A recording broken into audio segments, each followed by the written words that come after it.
Welcome to the Top 4 podcast. My name is Peter. I am an Arsenal fan. I'm joined by Oscar, Chelsea fan. What is going on, boys? I'm so glad that the international break is over. I need some football back. I need something, guys. I need something. I don't know about you lot. Man, I was glad it was here, and I rarely say that. I'm joined by Robin, a Manchester United fan. Aye, it's been a good week off. None of my boys have been injured maliciously. Just get them back in training and let's go again. I said, bring our boys home. I like that. I'm joined by Adrian, a Liverpool fan.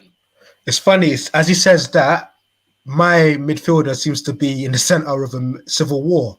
But let's bring Naby back safely, hopefully. Interessant. And I'm joined by David, an Arsenal fan, repping the shirt proudly. My team stinks on the pitch and we stink off it. What a howler. Do you know what? Oof. Mate, you've just reminded me. I forgot. Oh, we have to discuss that today. Oh, do we? Mm-hmm. Oh, I completely forgot. I'm trying to keep in a job, my friends. Listen, guys, we are, of course, the international break, but we had to give you some content. We thought it's only right. The transfer window just shut. And so we will do a nice little review on that transfer window. And the main topic of discussion, of course, is to talk about the worst transfers, let me say, of the Premier League history, in the top division, in any sort of era. And I don't even mind, guys, if you want to branch it out, if you want to go a little bit European and you want to go elsewhere, I'm fine by me. But we're going to be talking about the biggest howlers. And you guys, you of the listeners right now that are locked in, big up yourselves. You lot are going to vote and decide who do you think has had the worst transfer of all time. We've got a couple. We've got like 2, 3, 4, 5 transfers each. David, however, he's put in a shift. He's done his homework, okay? He's come up with how many, David? Just want to confirm? I've now added on probably like 10. So you have 26 transfers. Yeah. We're talking about howlers. How can you add 10? Listen, he had 16 before we kicked off. Now he's added 10 more. Let me tell you something, guys. You're the one I have, number one. Yours better be good. It better be good, because let me tell you, it is an awful transfer situation, an awful saga. But anyway, before we get into the meat and bones of that, and as well, Robin, I hear you've got some debate questions for us to fill us back on, and we shall dig in. What's that? Oscar Endo said, Oscar's back. Don't piss me off. I don't know if that he's happy to see me or he's not happy that I'm back. I can't tell what that is. That's compliments. That's compliment settings. Oscar Endo as well. That's compliment settings. But guys, look, we did have a transfer window that shut officially. And remember, we did a pod a few weeks back on who's had the worst transfer window, who's had the worst so far. Let's do a review, preferably of our clubs, and then we can touch on other teams that you think, oh, you know what? I like this or I don't like this. Oscar, we'll start with you. I think just speaking on my club, first of all, I think we needed to get a striker in. We got a striker in the door. Fantastic. We got Sal Niguez as well on the last day. Oscar, was I right about getting a midfielder? Huh? Was I right about getting a midfielder? When did you say Chelsea needed a midfielder? I said they should get Chelsea. He did. No, he said Chelsea needed centre back. He said centre back was the worst issue, and he said centre back was the worst issue. He did say that. I agree with both of you, but he also did say. I said so. You can't come to me with that need a midfielder when I said we need a midfielder as well. No. What I asked you, I said it was I right. That's what I asked you. I don't remember you saying it. I don't remember you saying it. Conveniently. I remember we had a long conversation about you talking about centre backs. I'll be real, but Peter, in fairness, if you put a 10 out on win, lose or draw, you're gonna make some money. You know what I mean? Yeah, exactly. Really, Adrian? I want to be right over Chelsea. No, you said they need a new striker. You said they needed to sort out that defense, and then allegedly you said they needed a new midfielder. Well, I said in midfield they did. You know, like when you look at the because we were talking. I think we're talking about like Chelsea's 11, and then in the midfield, Oscar had mentioned obviously Kante, and then there was it was a case of you got your Mounts, you've got who else is even in that midfield? Obviously Jorginho and people like that.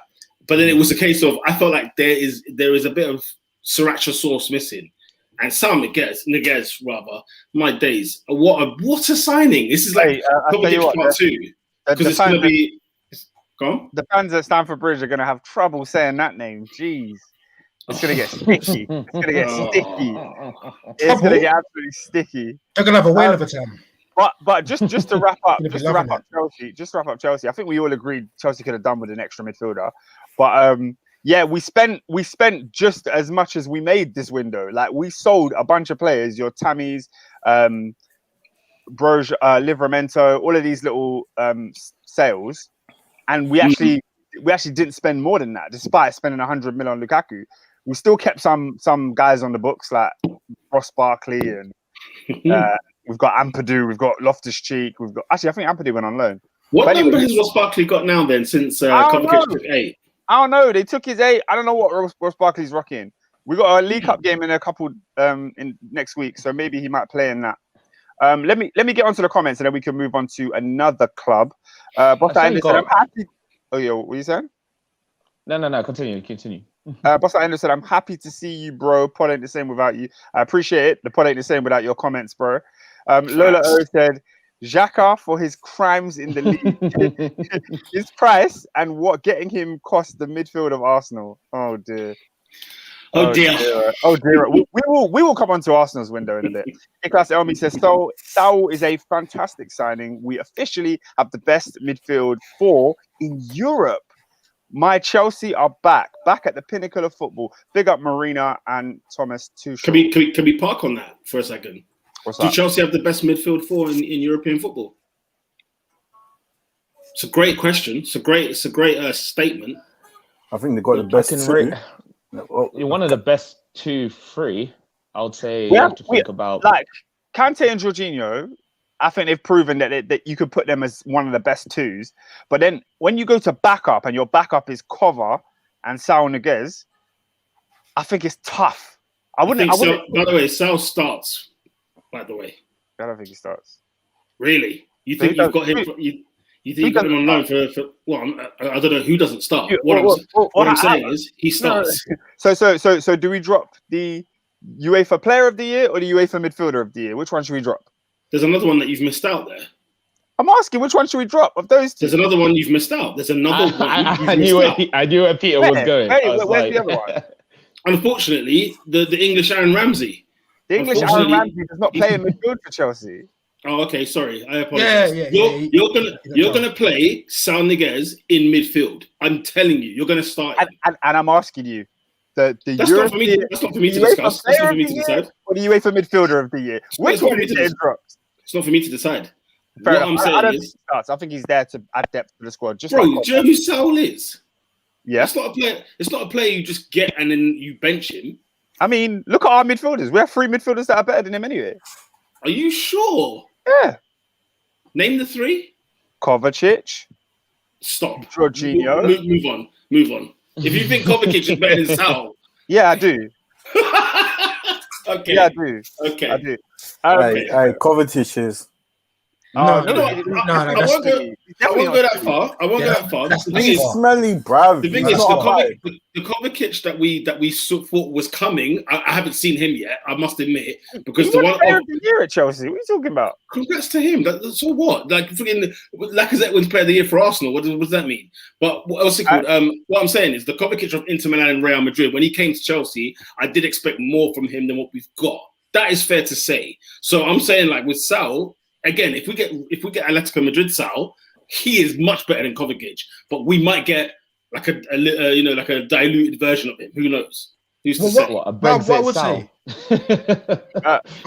I think what I would say about that Chelsea midfield, aside from an obvious goal outlet, it's got a bit of everything. Like you look at it, it's got Kovacic's ball retention, press resistance. Obviously, you know what Kante brings to the game.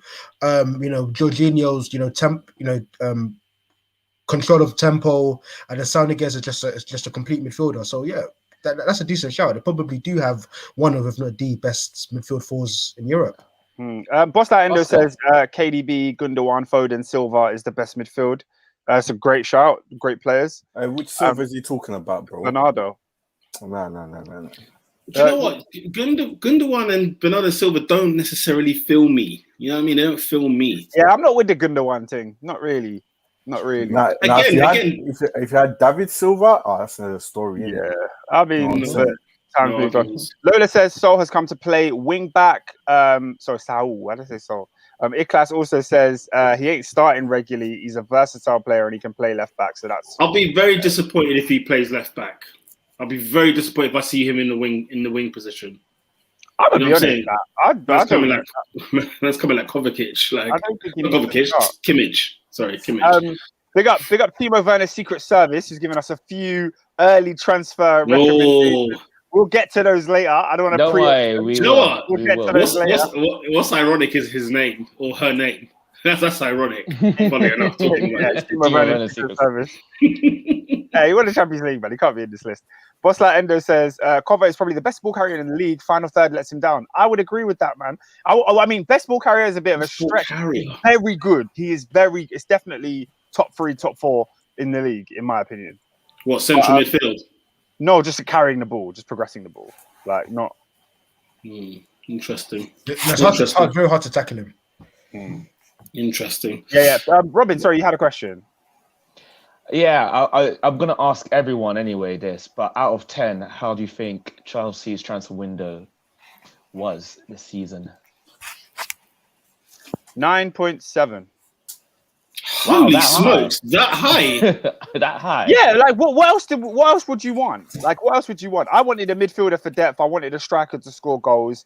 I feel like our team won the Champions League. I feel like our team is good enough to go and try and do that again. And we're just I don't think we're favourites for the league, but I think we can mount a serious title challenge considering that team finished 4th last season. We've improved the squad. I'm happy with it.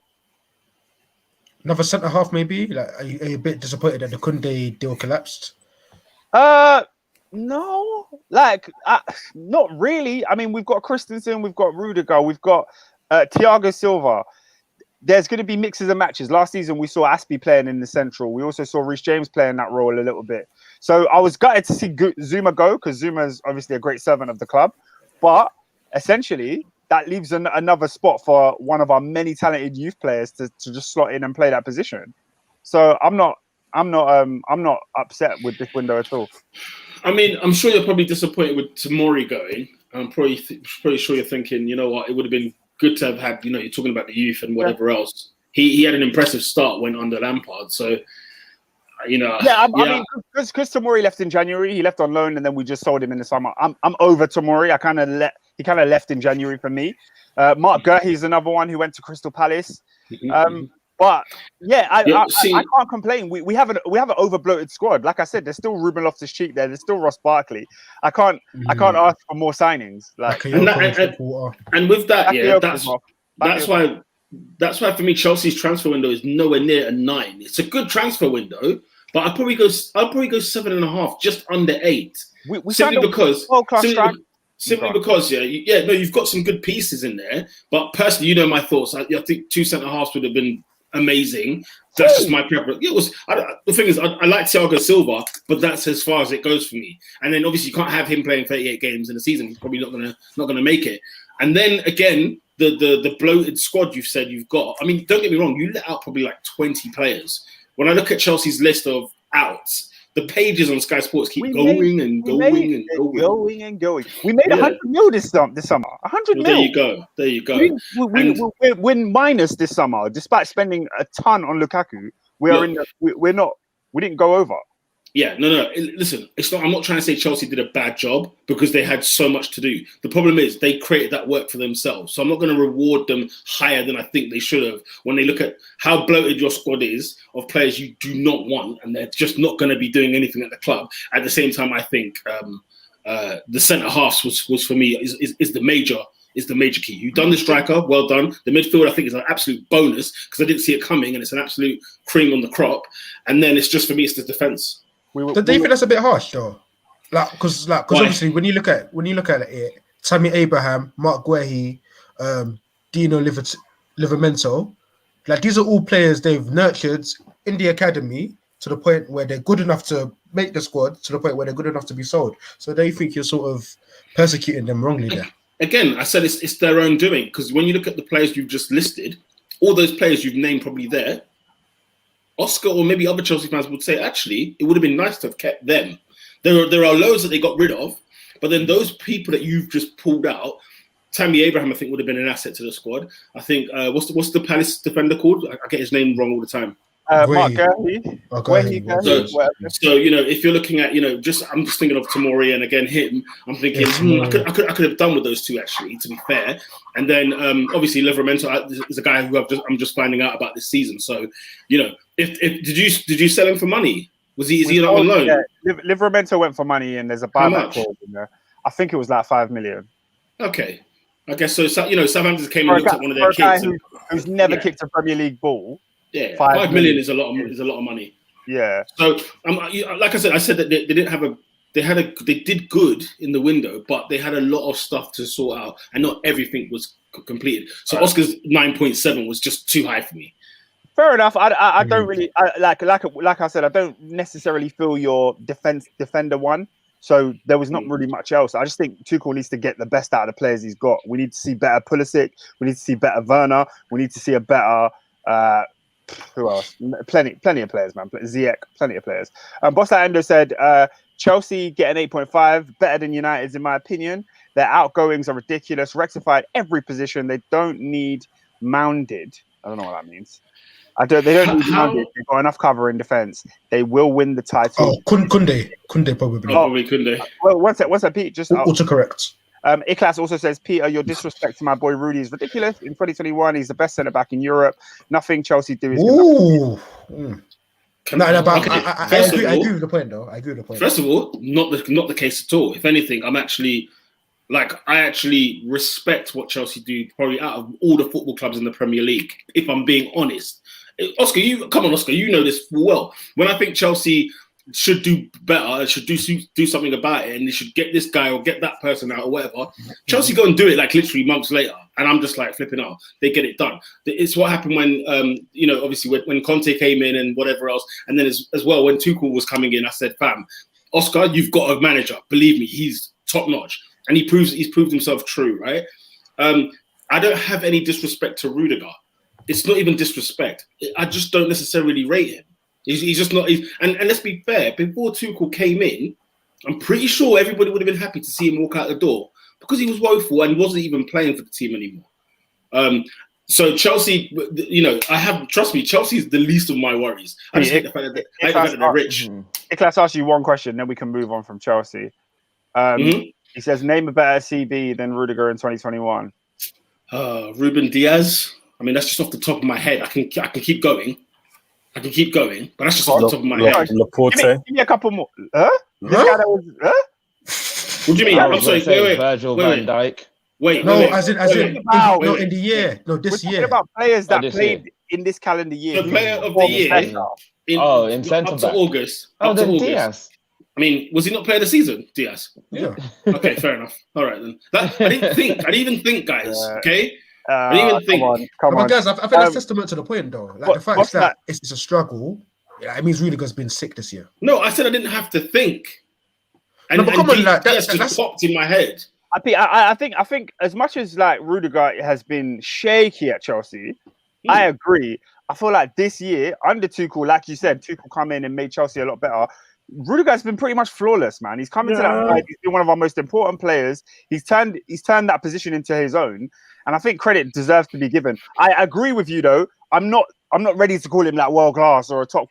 I'm not ready for any of that. He's good coaching, fam. Because, it's good. It's great coaching. Rudiger's situation right now is great coaching so far, and as well, if Oscar can't call him world class, this is what I judge Chelsea on. I'm looking when I think about the defense. What I'm talking about is I need Chelsea to be having like their forward line is ironclad. The frigging midfield is ironclad. So I'm looking at the defense and I'm like, this is the weak link. It's not. We're not going to compare like that. Rudiger is on the same level as any of the midfield or strikers in their respective positions. But do you know why that is, though? But the reason why is simply because it's been 9 months. If this by this time next year, Rudiger's replicated and kept up the same sort of level, and then let's sort of maybe go a year after that, then the conversation is he world class? For me, I feel like his level performance, he's been performing at world class level, bro. That's So okay. cost no much. Then let's have the conversation in 2023 then. Yeah, By yeah, that yeah. metric. But if you're asking me in 2021, then no. You know them ones. And I've got more bad Rudiger than I've got good Rudiger since he's been at Chelsea. Iklas said, how's Rudy been sloppy for us? One bad half season under Lamps who had no defensive shape. He was good for Sarri and Conte. I disagree. Personally, I never really took to Rudiger at Chelsea. I just thought this guy was rash. He wasn't a great defender. And the performance under Lampard was the last straw for me. I was ready for Rudiger to go in January. I was ready for him to leave Chelsea Football Club. Yeah. Under Tuchel, I have made a 100% U-turn because he's been outstanding. And also, and also that shows you what bad coaching gives you. Because do you remember it was a time where I felt like every 2 weeks a Chelsea player was making a mistake leading to a goal under Lampard. That doesn't happen no more. Yeah. But take him out of this system. Is he good? Let's say put him in Liverpool, bruv. Yeah, are you getting the same Rudiger? No, but he's playing for Chelsea in the system. That's how we have to rate him. Obviously, your system guy, bruv. What's blatantly obvious is that everyone's a system guy to a degree. Of course. No. Adrian's got a fair point. But what we can clearly see from Rudiger is the system is much better for him to work in this climate. The manager is getting the best out of him. I credit the manager more than I credit Rudiger because of what we've got from Rudiger. I get that, but like, what more can he do? Like what Adrian said, it's not for me to discuss. Like, I'm not. Listen, if a player's done good for 6 months, I do not put him in the category where I rate other players in such caliber. That's all it is. That's all it is. Fair. That's fair. Let me read through some of these comments, and then I think we can move on to City next because there's a lot of Ruben Diaz talk in the comments. Hancho says Chelsea's defense is the weak link, is the most tired point ever. Big up Hancho. He also says we conceded the least amount of goals in UCL history. Our defense gave us the platform to go and win games. The problem has always been the attack, and we did rectify that. During the league, and then start talking. Don't give me Champions League, bruv. But I'm pretty sure since Tuchel's come in, they've conceded one of not the least amount of goals in the league. During the league, as I said, during the league, and then come chat to man. Last season, you man had howlers, bruv. We did. Lola says some of these fans need to not pretend that Rudy was good as he has been under Thomas Tuchel. I 100% agree. Rudy was not that guy under Sarri or Conte or whoever, man. He really, really wasn't. But one of the names you mentioned, Peter, was Ruben Diaz. Obviously, he was the player of the year according to one. I don't know. There's so many awards, so I don't know. I know De Bruyne won one. I know he won one.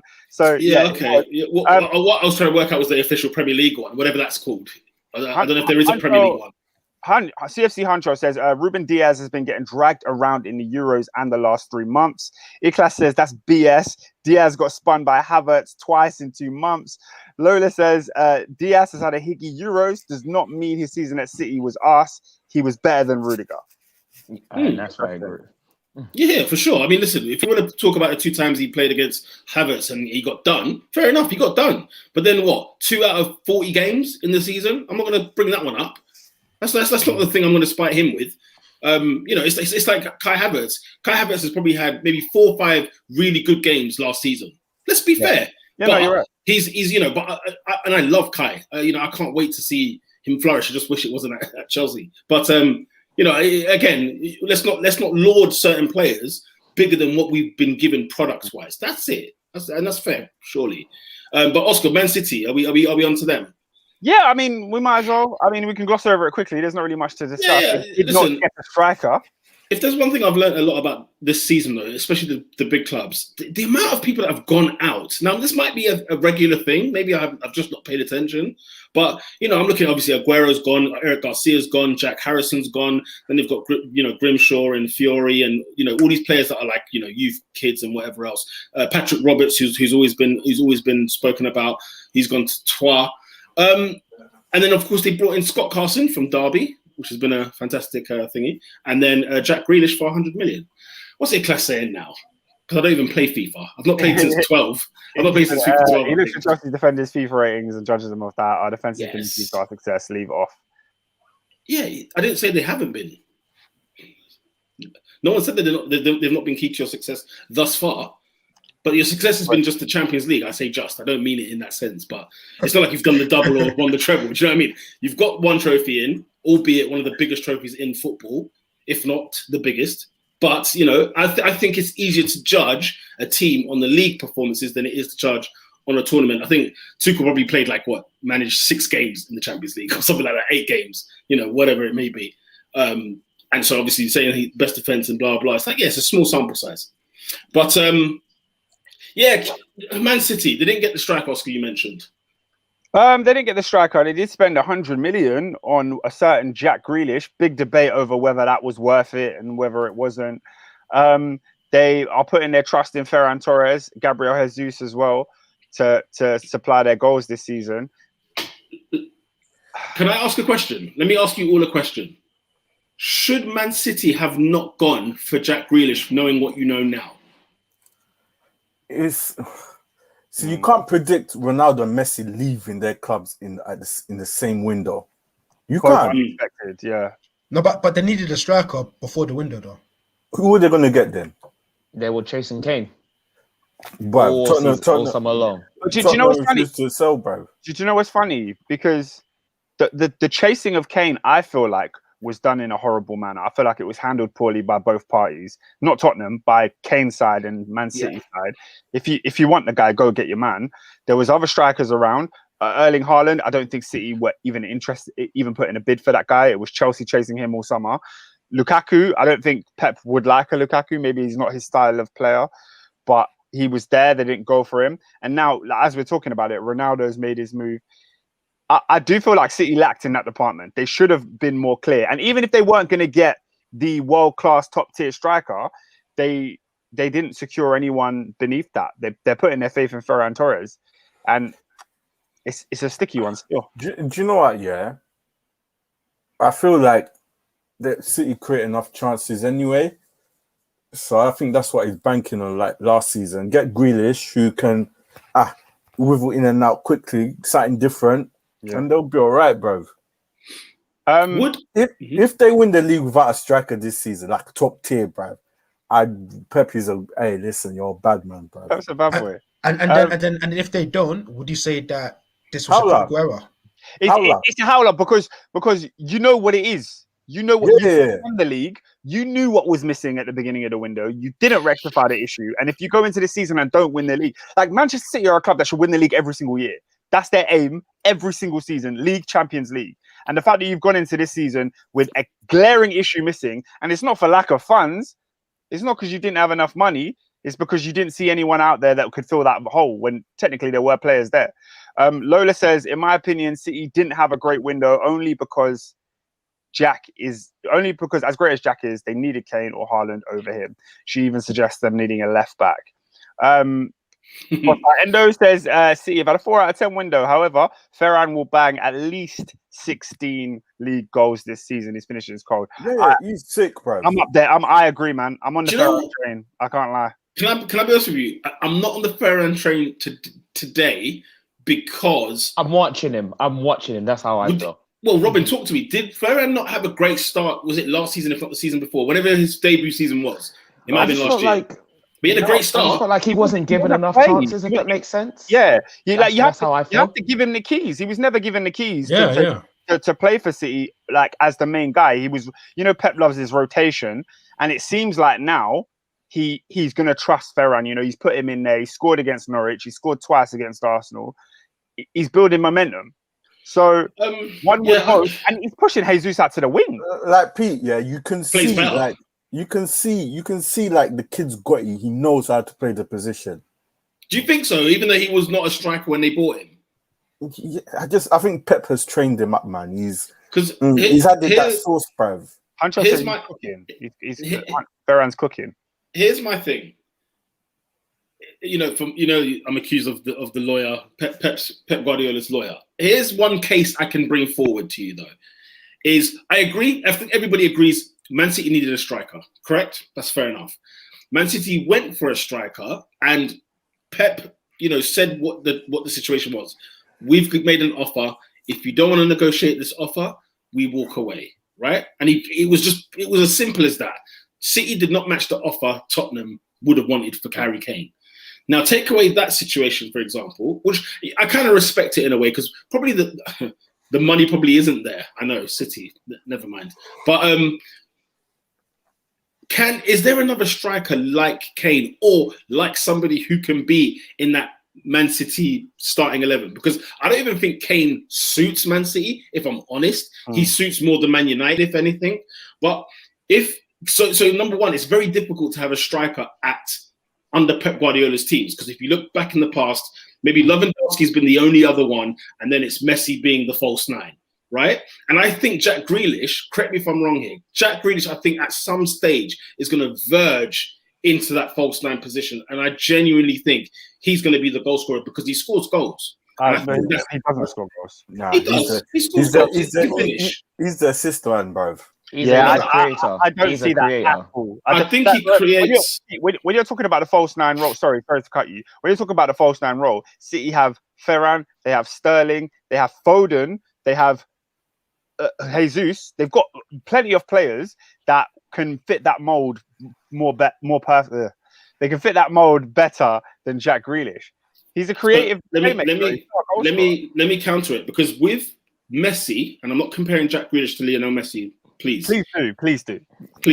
Go on. Cancel Pete. Get him out of it, bro. But Messi was a player who could play on the right hand, the right wing, but he was when you look at Barcelona's teams of the brilliant Barcelona years, the creative player, funny enough, was Messi. The goal scorer, funny enough, was Messi. And I think with Man City, the creative player, of course, obviously it's like, Kevin De Bruyne and whatever else, right? But you've got Jack Grealish, who is a creative player. Yes, I agree he's going to have a load of assists. But he's also somebody who I think, in front of goal, I'd say he's the most dangerous out of the lot. Maybe Mahrez has an argument there.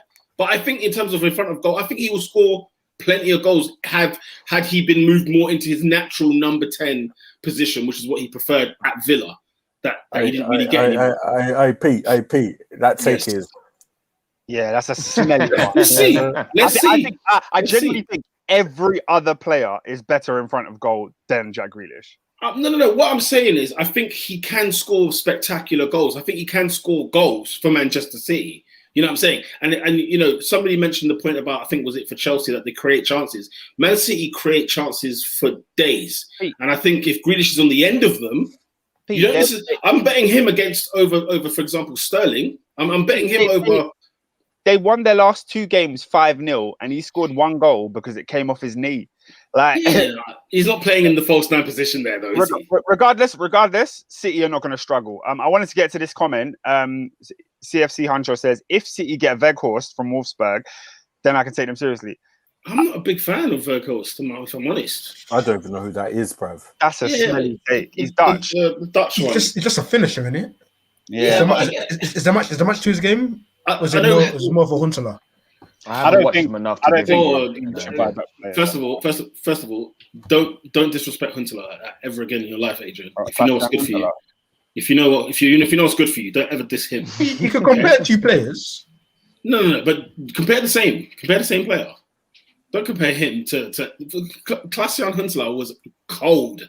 Was absolutely cold, but just struck him with injuries. Oslar Endo says, City can hurt you from every angle. That's what's unique about them. Meanwhile, my team rely on one man. That's why they'll finish at least 10 points above us. Lola says, Kane suits every team. He can play ball and bang goals. Huncho says, Kane doesn't make it at Burnley. And David said, it wasn't City, it was Spurs, how they get Kane. I don't understand what that means, really. It wasn't City, it was Spurs. As in he stopped so it. As in how it was Spurs that stopped it. UTFR, we're going to get onto your team in a second. Is that all for City? Do we have anything to add? Listen, to answer the question, I would say City, I think, would regret that Jack Grealish deal, knowing what they know now. I think they still would have wanted a striker. And I'm amazed Lewandowski, Kane, Aubameyang, the lot. I couldn't believe they didn't go for any of them. Obviously, they tried to go for Kane, that's it. I agree with it, Class. They probably should have gone in for Aubameyang when they had the chance. There's a comment here about Man United, so I guess we should move on to them. Well, it's not about Man United. It's by UTFR United. He said, thoughts on my wildcard team. So we do a bit of FPL. In the description, there's an FPL link. You can join our league. Yes. I believe Adrian's doing quite well in that now. He's got a team. He's got Sanchez. He's got Trent. He's got Duffy, Shaw. That's 3 at the back. Salah, Jota, Son, Rafinha, Antonio, Dennis, and Ronaldo. Strong. I can't lie, that's strong. Strong. Strong. That is a strong team. I've had 2 wild card this week because of all the transfers. So I've made a brand new 11. Yeah, I'm wild carding. You're not taking L's this early, yeah? Wild It's not card. an L, bro. I'm wild carding now. It's not an L. I just Oscar, had to redo. that's the problem. Pride. Yeah. What's it an L?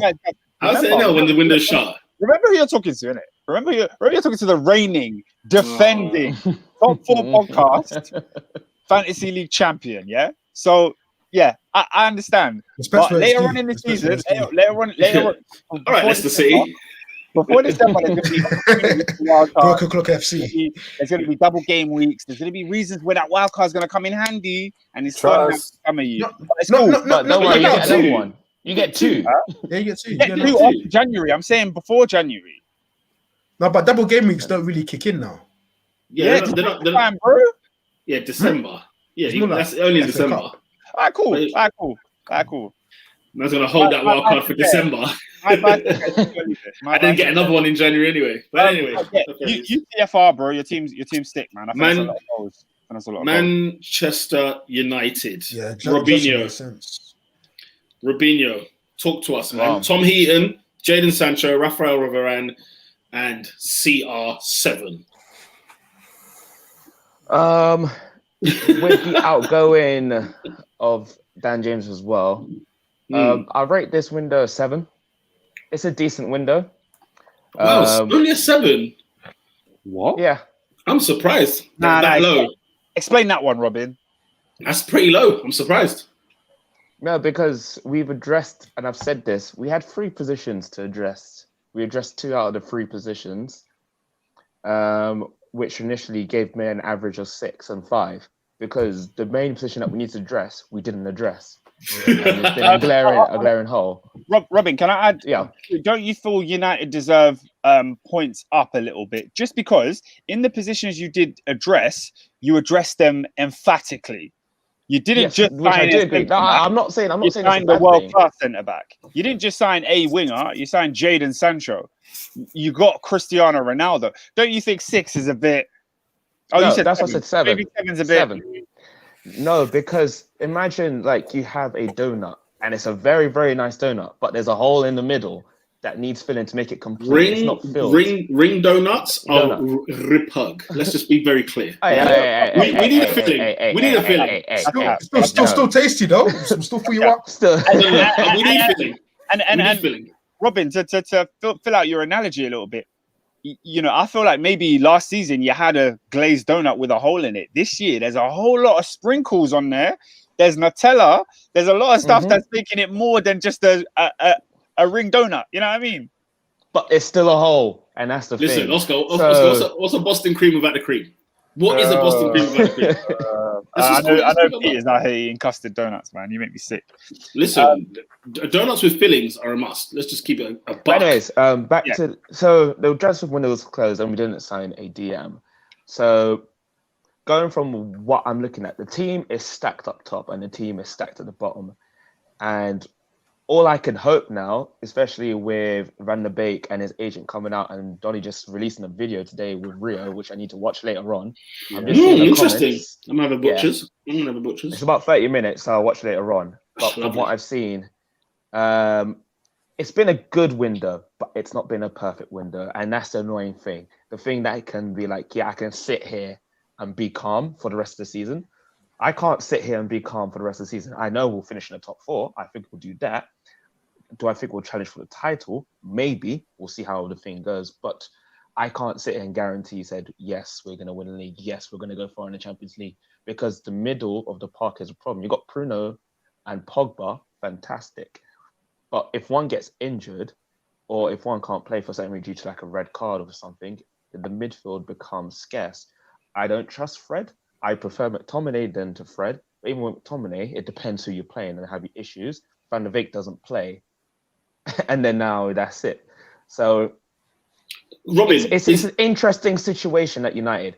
When, like Oscar said, we signed a very, very good winger, right winger. We've got Varane, a world-class defender, which gives us confidence at the back.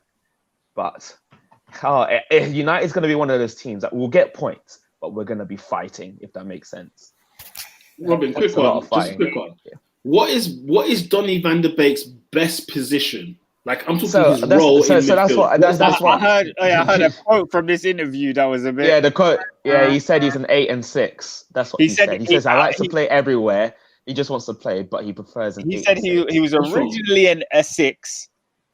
He can play 8, and then at Ajax he was playing 10. So he's basically saying, Ollie, I can play anywhere you want. Just use me, please. Yeah. I could play inside right as well. Fly half, you name it. I said, interesting. Okay, I just wanted to know. Wide receiver. So okay, I'm asking, can I see Donny in a 6? That's all I'm asking for. Do you want to see that? In one of this game. Do you want to see That's that? What I'm asking. In a league game, do you want to see that? Do I want to see Donny in a 6 over Fred and McTominay? Yes. Okay, fair enough. I'd have Matic over Fred. That's fair. I'd start Matic over Fred. Let me get to some of these legs, but yeah. comments. Abdi says United going to conquer Europe this season. Watch, we've signed 3 world-class players. You're mad. Only thing that should stop us is Ollie tax. Pray for the right. Don't ever use pray for the rivals. That's someone else's hashtag. You can't use that. Whose hashtag's that? No. There's a Chelsea guy called Monster P. You met him at when we went to watch the England game one time. But yeah, he coined that phrase. Lola says the no DM thing was stupid from United. Ronaldo was an emotional buy, but a sick one. And keeping Van der Beek to chop bench for what? For what? Abdi says 9 out of 10. My boy Scotty too hearty and the big Serbian rock Matic. Bloody hell. It's interesting because they managed to get rid of Dan James. And how much money did you get for Dan James? I still can't believe this. 30 million. Even by the way, Chelsea, we didn't mention Kurt Zuma went for 30 million quid.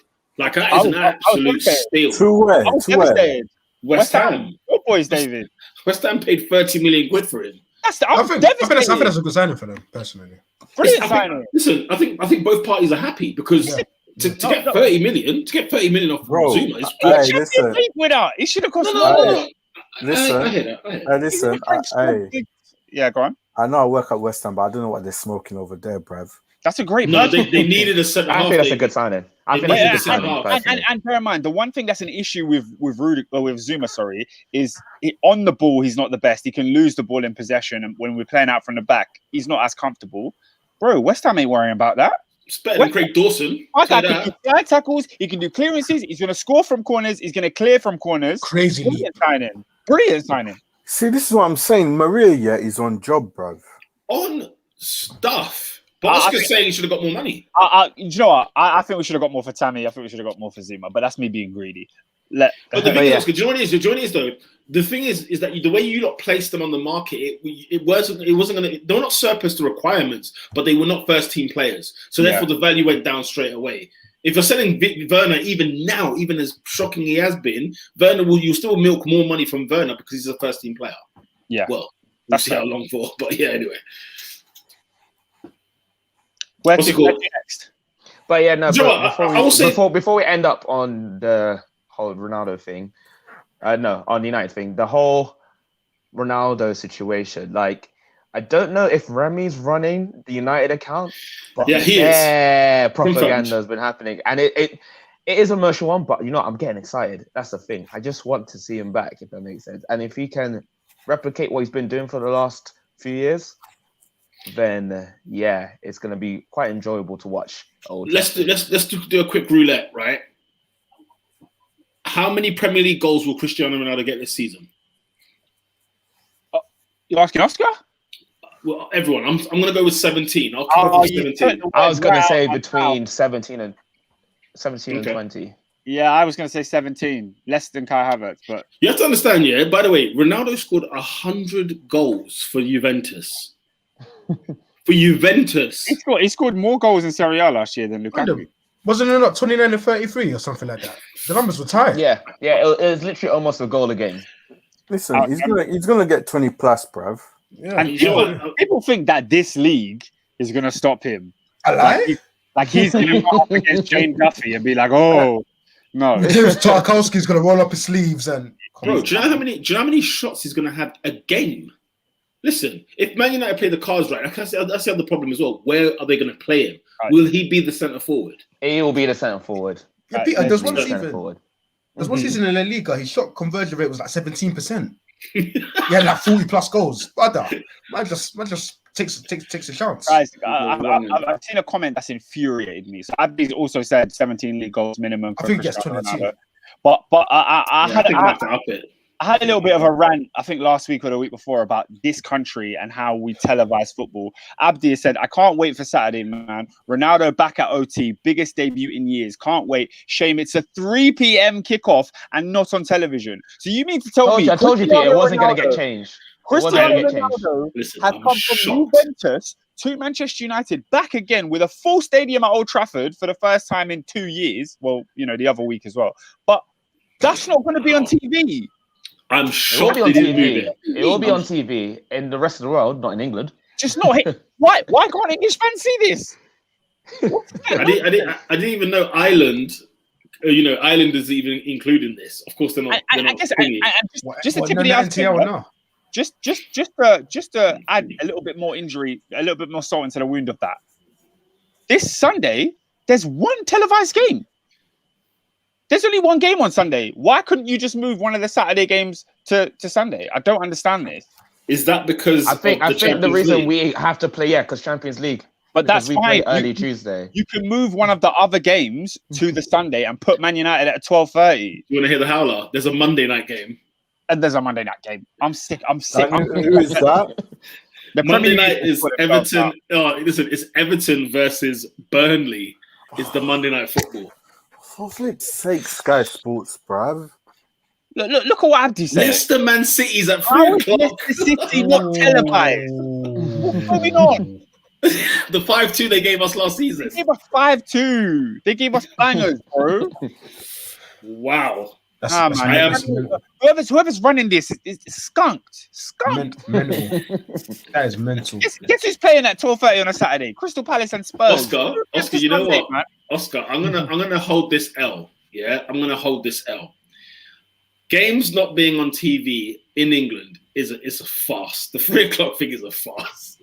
I'm gonna take that L. Yeah, I'm gonna take that L. It's for sure. Why are you taking an L? Did you?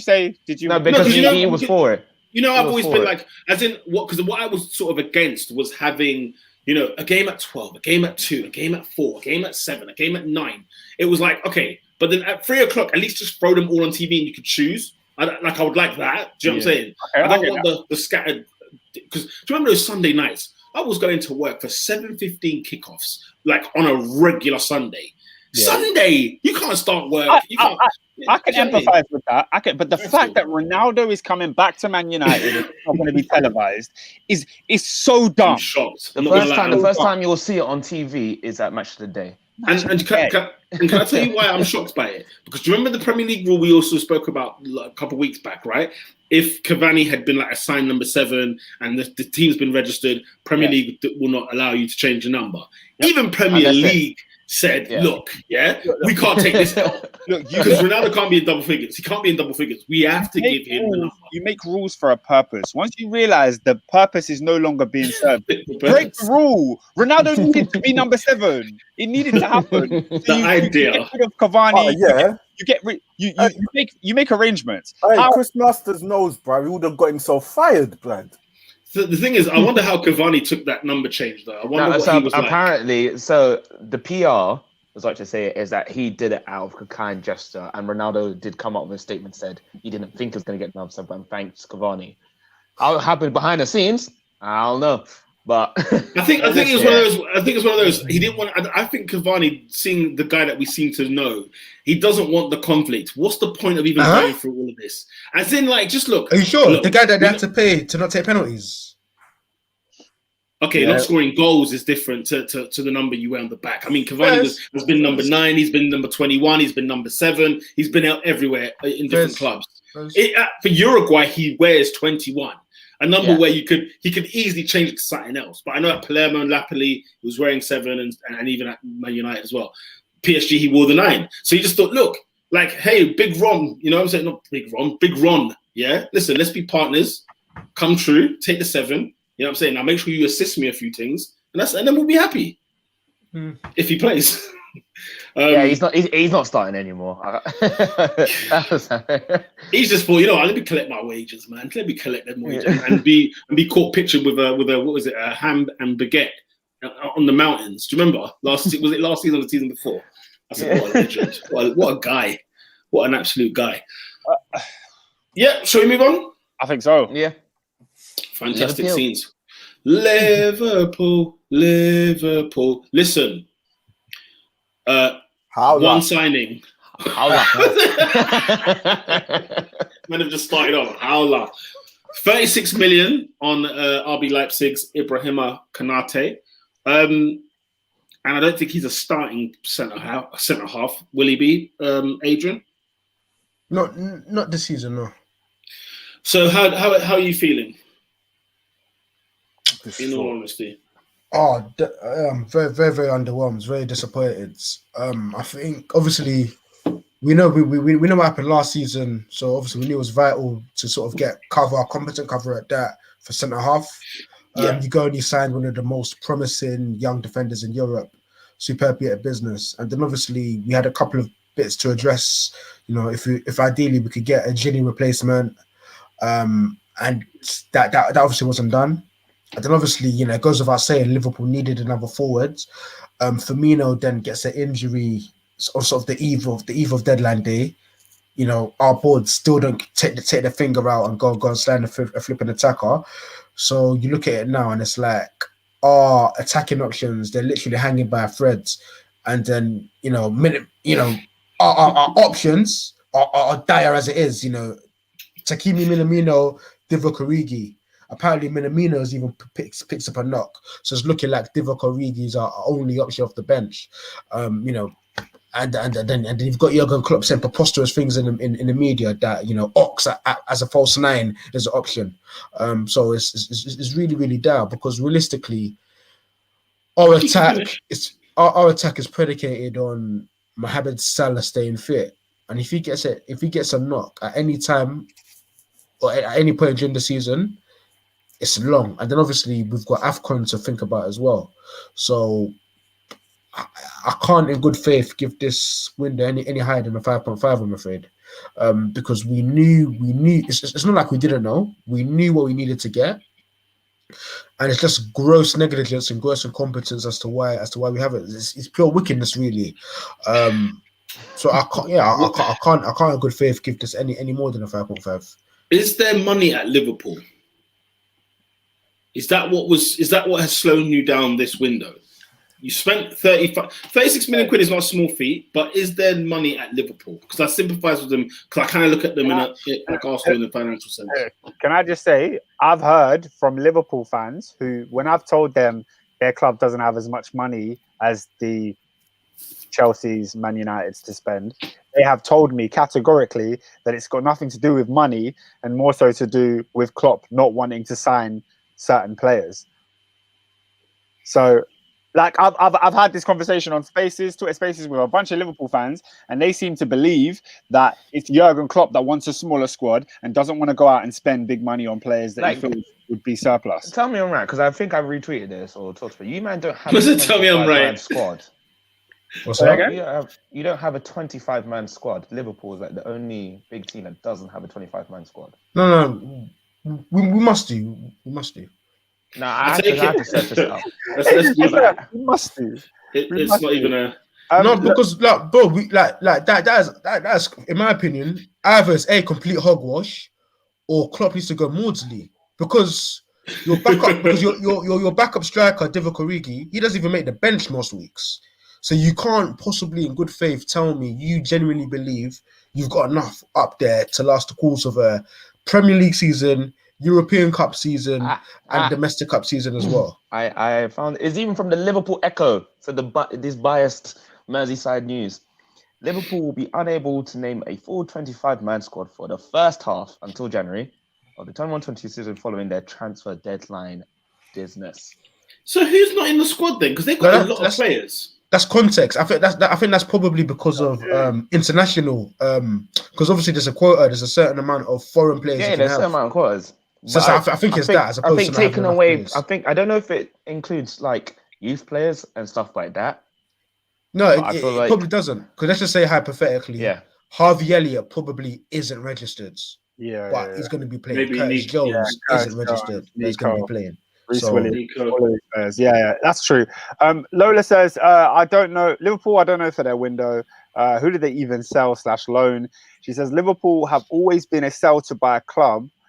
They just happened that they sold well before, so they spent more. So I guess what you're saying is the Coutinho money.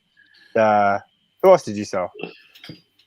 Coutinho is the main one, and then the large bulk of it has just been surplus man. So your Solanke is 20 million, your Danny Ings is 20 million, Harry. I think we saw Harry Wilson this year about 12 million.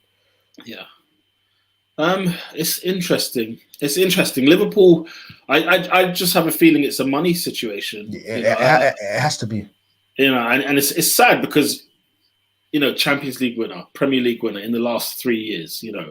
Where is the money gone? In a weird way, it's like, where has it gone? Because I don't see no new contracts being signed either. Like But they signed what? That's the thing. Hendo. No, bro. We've had like 5 or 6 contract renewals this summer. The one thing. Oh, this summer, yeah. Oh, okay. Yeah, they've had bare contract renewals that I've seen.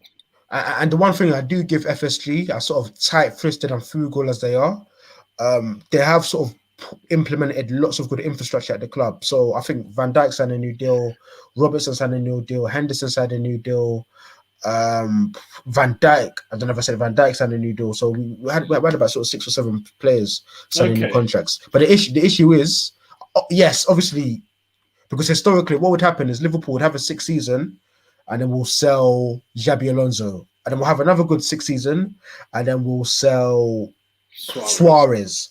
And then, in 2019, when we had a 6th season, we were able to keep the bulk of that squad, push on the next year, and actually eventually overcome and win the league. So don't get me wrong, like FSG, they're not totally wicked, but it's a thing where like this squad is simply not enough. Like someone out there should be looking in the market and getting what we need. Unfortunately, it's not good enough. Robert Ducky says Liverpool making excuses. They could fill the squad if they wanted to. He also says that FSG are losing interest. COVID scared them, and I believe the Red Sox had the same approach. Interesting. See, as well, when you renew a player like a Van Dijk or Jordan Henderson, the wages that they're on now, over 3, 4, 5 year contract, it's like buying a £40 million player. Do you know the ones without the wages? It's a lot of money still going out of Liverpool's account. Yeah, but it's not like the wages back in the day, 30 million, a 30 grand a week player, hundreds and hundreds of thousands a week on a 5-year contract. Bro, I understand, and that's why I understand that, and that's why I accept the facts that we're not going to be in the running to go and grab a Harry Kane or Liverpool's names haven't even been murmured in the Erling Haaland debate. But I'm looking at it now where it's like, okay, cool, come and give me a 30-40 million pound backup option off the bench to help us cope with AFCON, to help us cope with fatigue, to help us cope with the inevitable injuries which we suffered last year, which derailed our season. That's my issue. It's the thing where I understand the model, I understand how we do things. It's been successful to a point, but let's not be silly now. Like it's clear what Liverpool needed, and they simply refuse to go get it. It's like we're. It's almost like when you're super frugal, where it's like you're like, I've got a tenner to last me a week. Yeah. And then you get to Friday, you still got £10, and you've been hungry all week, but you've kept the tenner. Like go and spend that £2 a day. Like nourish yourselves. Like Liverpool's just been tight-fisted, and it's gonna come back and bite us on the backside. It's gonna come back and bite us on the backside. If you get injuries, yes, I think but then of course AFCON is really the big red flag at the minute, isn't it? Shall we move on, Oscar? Is there any comments on Liverpool? No more than that. Okay. Yeah, Liverpool had a dead window. There's not much to discuss. Yeah. The whole summer they've been on the phone to LeBron. It started so well. Trying to get the Mbappe deal, but there's no bids. It started so well, bro. This Alice in Wonderland fantasy, like, where does it come from? Is it a fact? Is it purely because LeBron James is associated with Liverpool that Liverpool fans believe we're somehow in the running for Kylian Mbappe? I don't understand it. I don't get it at all. I don't get it. It's lunacy. What's that? Endo says Liverpool finish 4th. If Salah gets injured, we'll finish lower. The team has no depth. Really, for us, when Klopp leaves, I don't want to go back to mid-table. That's scary. And then Robert Ducky says Liverpool can't compete financially with the biggest clubs in the world: United, City, Chelsea, who spend for fun. Even Chelsea are balancing the books. It's foolish to go toe-to-toe with City for spending. And then big up Easy. He says big up the top 4 podcast. Big up yourself, bro. Man. Easy. You're done now. Oscar, you know what though? I think as well. Let's not underestimate Liverpool's first 11 though. Oh, of course not. Like Of course. at the end of the day, Yeah. I think the first 11 is phenomenal, and it will be top You know, 2. my prediction for the league, bro. Yeah, You yeah, know who I yeah, think yeah. is home. I think Liverpool still have a chance to win the league for the simple fact Man City didn't buy a centre forward, and they can and you know who knows how consistent Chelsea will be long term. Liverpool are still there. They're still there. They're not going to be 4th. I don't think they're going to be 4th in terms of like just making it. I think they'll be in that conversation till April, May. Oh, Peter, you know my stance. If we don't get a major injury, in my opinion, we win the league. But it's wishful thinking to come into a season, and dare I say, it's arrogance. It's extreme cockiness to come into a season, not expect any injuries, and then not sign appropriate backup or cover in the window. I was with you until you said that. I was with you until you said arrogance, because I don't think it is arrogance. Considering the circumstances, I think Liverpool are between a rock and a hard place. Personally, I sympathise. What hard place, bro? The finances to buy a player to fill the squad. You know what I'm saying? To fill the rest of that squad. Personally, that's what I think. I don't know. Like, I just think like we've seen a lot of loan deals, like option to buy, like buy after 12 months, whatever it is. I'm sorry, like for me, we've come into the season, we're coming to the window, we had these problems. Like for me, like there's ways to navigate in the window. For me, they willfully didn't want to. They willfully didn't want to. Boss Lando is shouting. He said, "Peter, stop this Liverpool." Yeah, it's stinginess. That's what it is. City, Chelsea have much better squads. One injury and we're doomed. I can't stand FSG, man. They're so stingy. Let's see how the season goes. Let's see. If Liverpool are fighting in the title race, top 2, come the end of the season. Man, I saying Liverpool have to choose. Bro, you lot have been choosing every the FA Cup. You think? Well, go on. Say that again, Oscar. You cut out. Oh, sorry. You went out. sorry. Yeah, no. Robert Ducky is saying that Liverpool have to choose between the Champions League and the Premier League. I'm saying Liverpool have been choosing every year. I strongly disagree with that. You've been canning the FA Cup every year. You can the League Cup every year, and then Champions League. I mean, I guess Atletico Madrid and they'll win. They're going to win a trophy this year, aren't they? You know, I think Liverpool will win a trophy this year. No, but it's true. We only play 2 competitions a year. To be fair, yeah. We play Champions League. Yeah, you don't give a damn about the FA Cup. If you finish in the top 4, Adrian, and won an FA Cup, would you be satisfied? No chance in hell. Interesting. Considering the window and when, you know, like how you're feeling now, 5.5 for a window out of 10, as well as what's happening around you, you finish in the top 4 and you take a trophy home. You're not taking that. No, because then I'll come back to the window and I'll say why we didn't sign Salniguez, why we didn't sign another attacker, why didn't we rectify what was needed to be rectified. So no, I'll be fuming. Yeah, I agree with Adrian. Also, Adrian, you see all these Liverpool in the nose on Twitter? You need to ban them all. I saw Bear and Liverpool's gonna sign this player. They all there are people that talk crap on the internet, but for you, man, I just felt sorry. The meltdown on deadline day was appalling. It was appalling. Here's the thing, though. Yeah, I think as well, Liverpool have to buy players to strengthen the team, the first 11. Players don't want to come and be on the bench. You know what? And then it's having that medium. Do I spend £20 million on this player when I've got Harvey Elliott, or do I have to go and break the bank on 60 million to try and force or to try and make Mane play for his position? It's difficult, man. The money's tough. Do you know what? Did you know why I say that? Because I look at someone like Chelsea where they've got Pulisic on their bench, they've got Hudson-Odoi on their bench, they've got Ziyech on their bench. You look at the situation over at City. Dare I say, even look at sort of, maybe not necessarily United because a lot of their attackers are sort of homegrown. But the point I'm making is, bro, players are willing. If you pay them well, and you give them the platform and the opportunity, why not? Lastly, before we move on, to counteract that Chelsea point as well as Man City, when they bought those players, they were all to be first team players, and it happens to be that they're on the bench because you know what, they've got better players. Teams don't go out there and buy squad players. It's very difficult. It's a very muddy area. So you either bring from within, or you go out there and you strike hot. And if they bought Pulisic, but guess what? Then they've got Kai Havertz, they've got Ziyech. So guess what? Pulisic, hold the L until your form gets better, and they can rotate that. But then in that case, then surely have a different approach. To take a Leicester approach, and you say, all right, cool. We'll go and we'll get a Babakari Samare to be a squad player. You get a Patson Daka to be a squad player. So. Yeah, I don't know. Personally, I just think the frustrations of Liverpool fans lie in the fact that teams beneath them in the league and as in beneath the top six are signing players that you feel like, okay, he could come in and do a job off the bench for Liverpool, but they're not even in for those players. It's a bit. But then how much do they get charged for Patson Daka and Suarez and all that? That's another conversation. Maybe a bit more. I'm just putting the options out. You feel like they did it when they bought Jota. Like they bought a player who is like, okay, he's going to be one for the squad, not starter every week. Thank you, Oscar. But exactly. But so what they've done is, like Konate, Jota, and these players were in the same ballpark of transfer fee. Again, players that you think, no.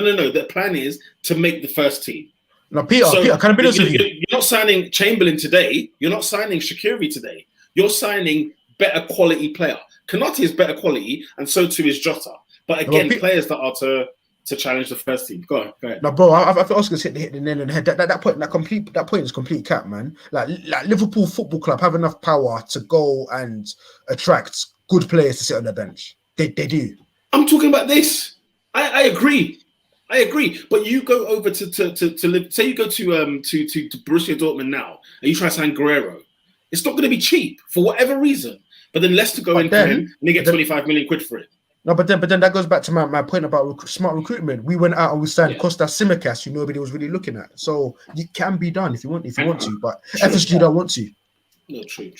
Robert Ducky says, who was that player that did not go to Liverpool because they didn't want to play for a club that only won one title in 30 years? Who's that? Well, who's laughing now, hey?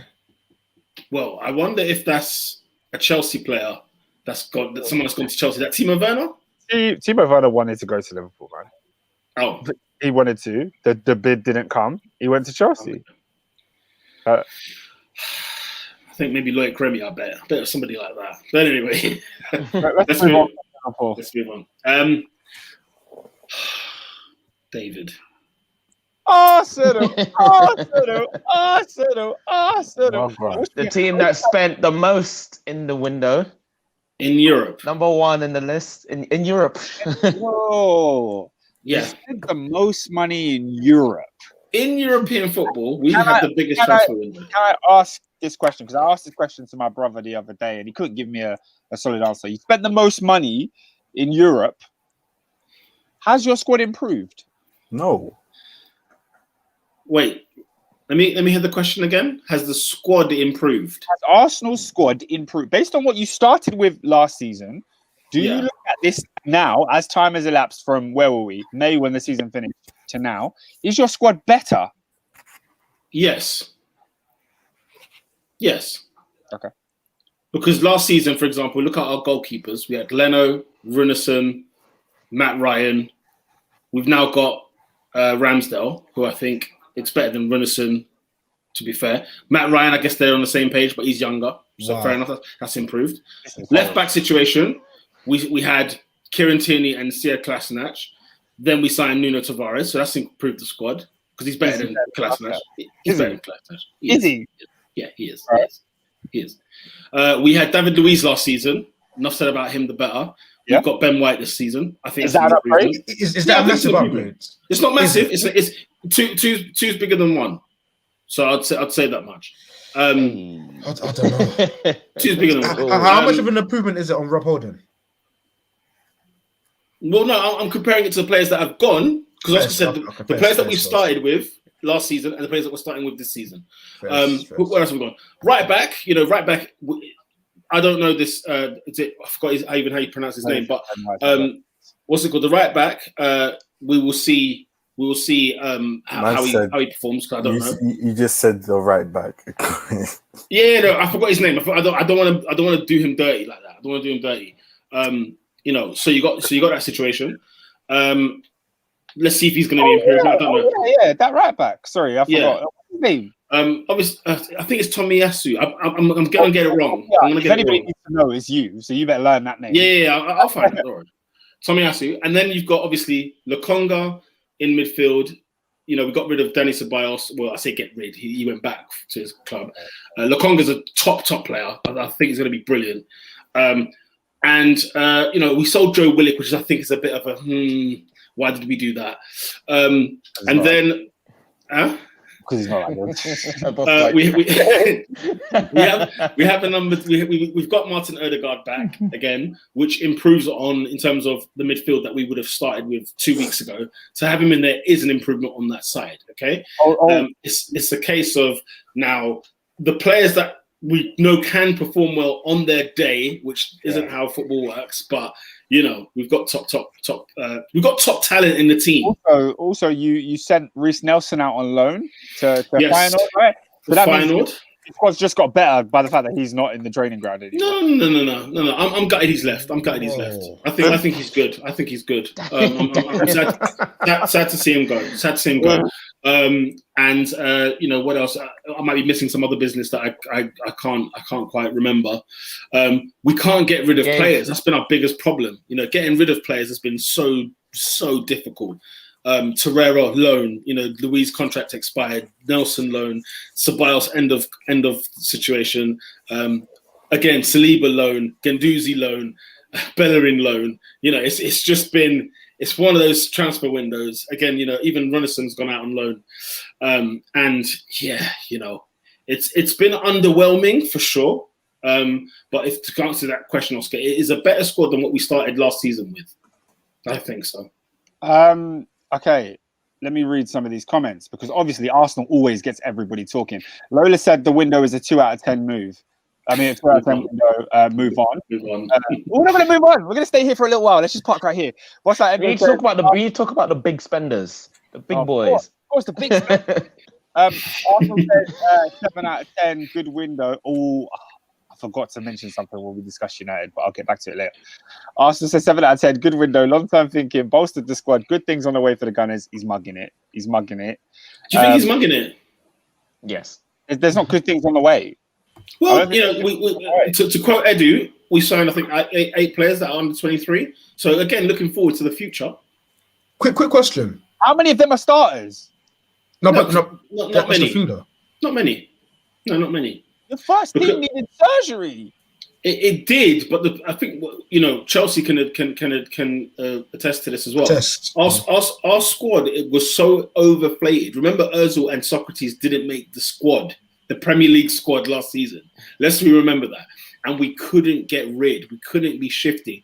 There are players that were so bad in our team that can't find clubs now. I.e., 25 million Mustafi, for instance. Exactly. You've ripped up contracts. It's not like David Luiz, Mustafi, they haven't got football clubs right now. Like you sold them for money. They haven't got football clubs. So that's the kind of caliber we had. Okay, so we have improved on the squad. Sorry, I'll come to you, Adrian, after. Lola says for Tomiyasu, Tomiyasu, I think is Tomiyasu to be better than the current right back isn't hard. There isn't a midfield improvement, in my opinion. Kept dead players and only made one sell. So again, it's a 2 out of 10 window. Don't chat about long-term thinking when your present is dead. Thank you. You can't be making investments for the future when you can't eat today. You need to eat today first, then talk about investment. But Oscar, let's put this way, yeah. Let's put this way. Man, like boss, like mugging me right off. After I've looked after your Liverpool side, you have to remember as well, Oscar. We went through a regime where we were buying for today. i.e. Mkhitaryan's, Aubameyangs, Willians, David Luiz's. We bought a series of players like that, Lichtsteiner, Czech, all that sort of stuff. And it didn't work. You know the ones, it didn't work. And so to spend on top of that, like even, Socrates, the list goes on. To spend on top of that and try and, of course, we would have all wanted the first team, the first 11 to be fixed and to be, very good to go. But I think our first 11 under good coaching, under good system, Arsenal's not that bad.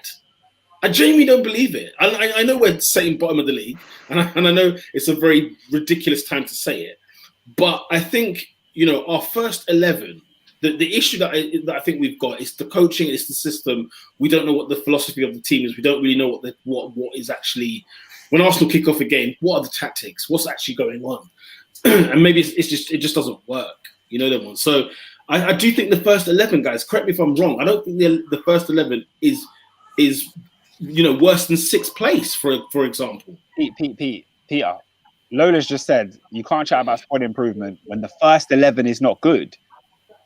Buying benchman as if the starters are solid is dead. Boss like Endo is calling you deluded. Abdi is saying one of Arsenal's signings start for West Ham. I mean, that's not true though, is it? Who starts for West Ham? Pierre-Emerick Aubameyang, really? No, Sorry. My apologies. I think Ben White does. I think now. And I think Aaron Ramsdale does. Oh, definitely not. Huh? Areola was one of the best keepers in the league last season. I forgot they bought Areola. Sorry, I knew they needed a goalkeeper. I forgot they got Areola. I'm thinking of Fabianski. My apologies. Yeah. Areola or Ramsdale? I guess you might go Areola. Yes. Yeah, I mean, isn't it a toss-up? Why? No. How good is Areola? How good is Areola? It's not how good Ramsdale is, and he's not good. Oscar, I'm seeing one guy that left one club going to Fulham on loan, and now he's gone over to West Ham. I'm not looking at him in gravy. Yeah. I'm good season. I think. No, fair enough. I mean, he went down. He can sit. Odegaard does not start for West Ham. Let's not lie. Odegaard doesn't start for West Ham. No. Wait, guys, talk to me. Martin. West Ham. Guys, does Martin Odegaard not start for West Ham? I need to compare. I'm going to the come on. Fornals. There should be no comparison, bro. He starts for Leicester. Ben Rama's hooping now. They're good. Yeah, he's good. Yeah. Fornals is there. No, come on, man. It's not like you check. Abdi is pretty clear. I want Saka. We're not taking any players. Rice. Meaty squad. But no, he doesn't still.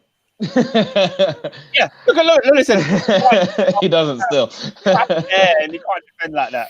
Look, you know what? I think a lot of people's analysis of Arsenal is obviously the Arsenal that we've got served to us right now. I'm saying the best Arsenal that there can possibly be when it plays to its limits, to its strengths. It's much better than what we're seeing. And I think it's easy. Best. No, of course. But what I'm saying, individually, these players, when you look, if we look on paper, I'm sorry to use that term, but let's keep it real. Like, Arsenal's team is not actually that bad. The 11 is not bad. It's just that right now we've gone through 2 seasons of absolute hardship, and we're not necessarily. I mean, man, saying Fornals is clear of Odegaard. Fornals had a decent half season last season, and he's had a good start this season. Before that, though, when Pellegrini signed him, I sure as hell wasn't hearing about Fornals, and nor was I hearing about some of the other players that people have mentioned in that team. I've been waiting for Fornals, and I'm glad he's arrived. But I genuinely think, like, you know what, don't let what we're seeing right now cloud your judgment of how good Thomas Partey is, how good Aubameyang is, how good Lacazette is, Pepe, Odegaard, Lokonga's good as well. Defensively, I'm not convinced. Defensively, it's not looking great. I think Ramsdale will be a good goalkeeper and will be England's future goalkeeper. There you go. I've said it. I think these are going to be seriously. I think the players are legit good. We need to see them under better coaching. And under a better system. Yeah, that links to the question that I had. So, with regards to does Arsenal's window improve with a better coach in new man's eyes? Because I feel like how Arsenal have looked at it, they can't at the moment go and buy the best players on the market. They're simply not in a position to do that. So what they can do is buy decent young players, hope they're coached to the point where they all collectively come good. But I think the fear and the reason why a lot of people are pessimistic is they don't see what Nuno Tavares looks like at 25 under Arteta. They don't see what Lukonga looks like at his peak under Arteta. So yeah. What do you think about that? Do you think it's good objectively, but it's just in this Arsenal system that exactly. It's just dressed in the wrong. It's you know, I think everything there, the ingredients are there to do well, you know. But I think it is a case of, had this been under Ancelotti or under Conte or under Emery, you know what I'm saying? Emery had a worse squad than this and done very well at Arsenal. But Arsenal's ambition, I thought at the time, was simply very high, so they got rid when he lost 3 league games. You know what I'm saying? Whereas now it's like we can lose 10, 12, 13, and they're still here. You know, so Emery had a worse squad than what we've got now. Let's be very clear. And he got to a Europa League final, and he finished 2 points from 3rd place. But do you know what? But do you know what else I think goes into people's thinking? Like, this squad could have been even better the way it is now. But it's almost like self-sabotage at this point. Like, you need to tell me Saliba isn't good enough for this side. Guendouzi isn't good enough for this side. Lucas Torreira isn't good enough for this side. Yet still, you know, the likes of Granit Xhaka, who's time and time again let Arsenal down, apparently he's good enough for this side. So do you think that's part of it as well? No, totally. Like, those 3 players you've named that I wish were in the squad now. Because if you said to me we had them at this season, all of a sudden, okay, let's go. You know them ones. Let's go. And Xhaka was out the door in the summer. He was out the door, and you know, it could have looked completely different. But yeah, it's I think hopefully a new manager. I've not said a word because I've had enough of moaning about Arsenal. Until Kroenke is gone, it's not going to improve. There's no ingredients. I don't know what you're talking about. The chef is absolute trash. The master chef is trash. All of them are trash, bro. Get them out, bro. Look at our director of football, bro. Was it a bad Scooby do what he's talking about, blood? David, was it a bad window though? Out of 10, how are you rating Arsenal's window? 4, bruv. Wow, I think that's very harsh. Bruv, listen, you've bought a centre back that has not played in a back 4. Yeah. Oh, he's making calls. Hey, Robin, you need to mute that, whoever that is. That wasn't me. I can tell you that for sure. That was AD, fam. That was AD in the cup. Well, let me read some comments. Hey. Yeah, okay. A couple on Odegaard. Abdi says Odegaard got 1 league goal for Arsenal, which was deflected. He's mugging it. But don't listen to him. Footy Agenda says Benitez would have been a perfect choice to stabilise Arsenal. Listen, Oscar, go back to that. If Benitez was the manager of Arsenal with this current squad, where does it finish? 5th place. 5th place. Potentially. I don't know. I wouldn't blame him if that squad finished 6th or 7th because Benitez would not finish 7th with Arsenal. He wouldn't. Look, I saw a picture of Gabriel back in training. That's good news. Yeah, that's good news. And I think our first 11 is not bad. Peter, do you know what I think it is? Peter, do you know what I think it is? Perfect. Like, bro, like your recruitment is just shoddy, bro. It's just you just ballsed it up.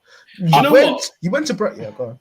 Sorry, let me let you finish. Because I want to come back to you. It's like we say, oh yeah, the midfielder's looking a bit light. You need a ball winner. You need someone that can progress play. Oh, who could you sign? You went to Brighton with £50 million and you left with Ben White. So it's almost like, well, guess what? There are actually ways where Arsenal could have improved their side to where it's better now. And there's also players with upside and potential, XYZ. You haven't done that, and you've just gone for these vanity projects that may or may not come off. I think that's what it is with Arsenal. I feel like a lot of Arsenal fans have seen how Leicester move in the market. They've seen how, you know, other clubs in the, you know, Crystal Palace, how they've moved in the market. Why can't Arsenal do it at that level? You can't even do it at that level, it seems. So, you know what? I'd say the recruitment has definitely improved since what we've had before. Because beforehand, we've had way worse windows than this. Where we've bought players and we've sat there like, really? Like, what are we doing with this player? Why have we bought this player? If you look at the last 2 years, or let's look at since Edu's been in charge, right?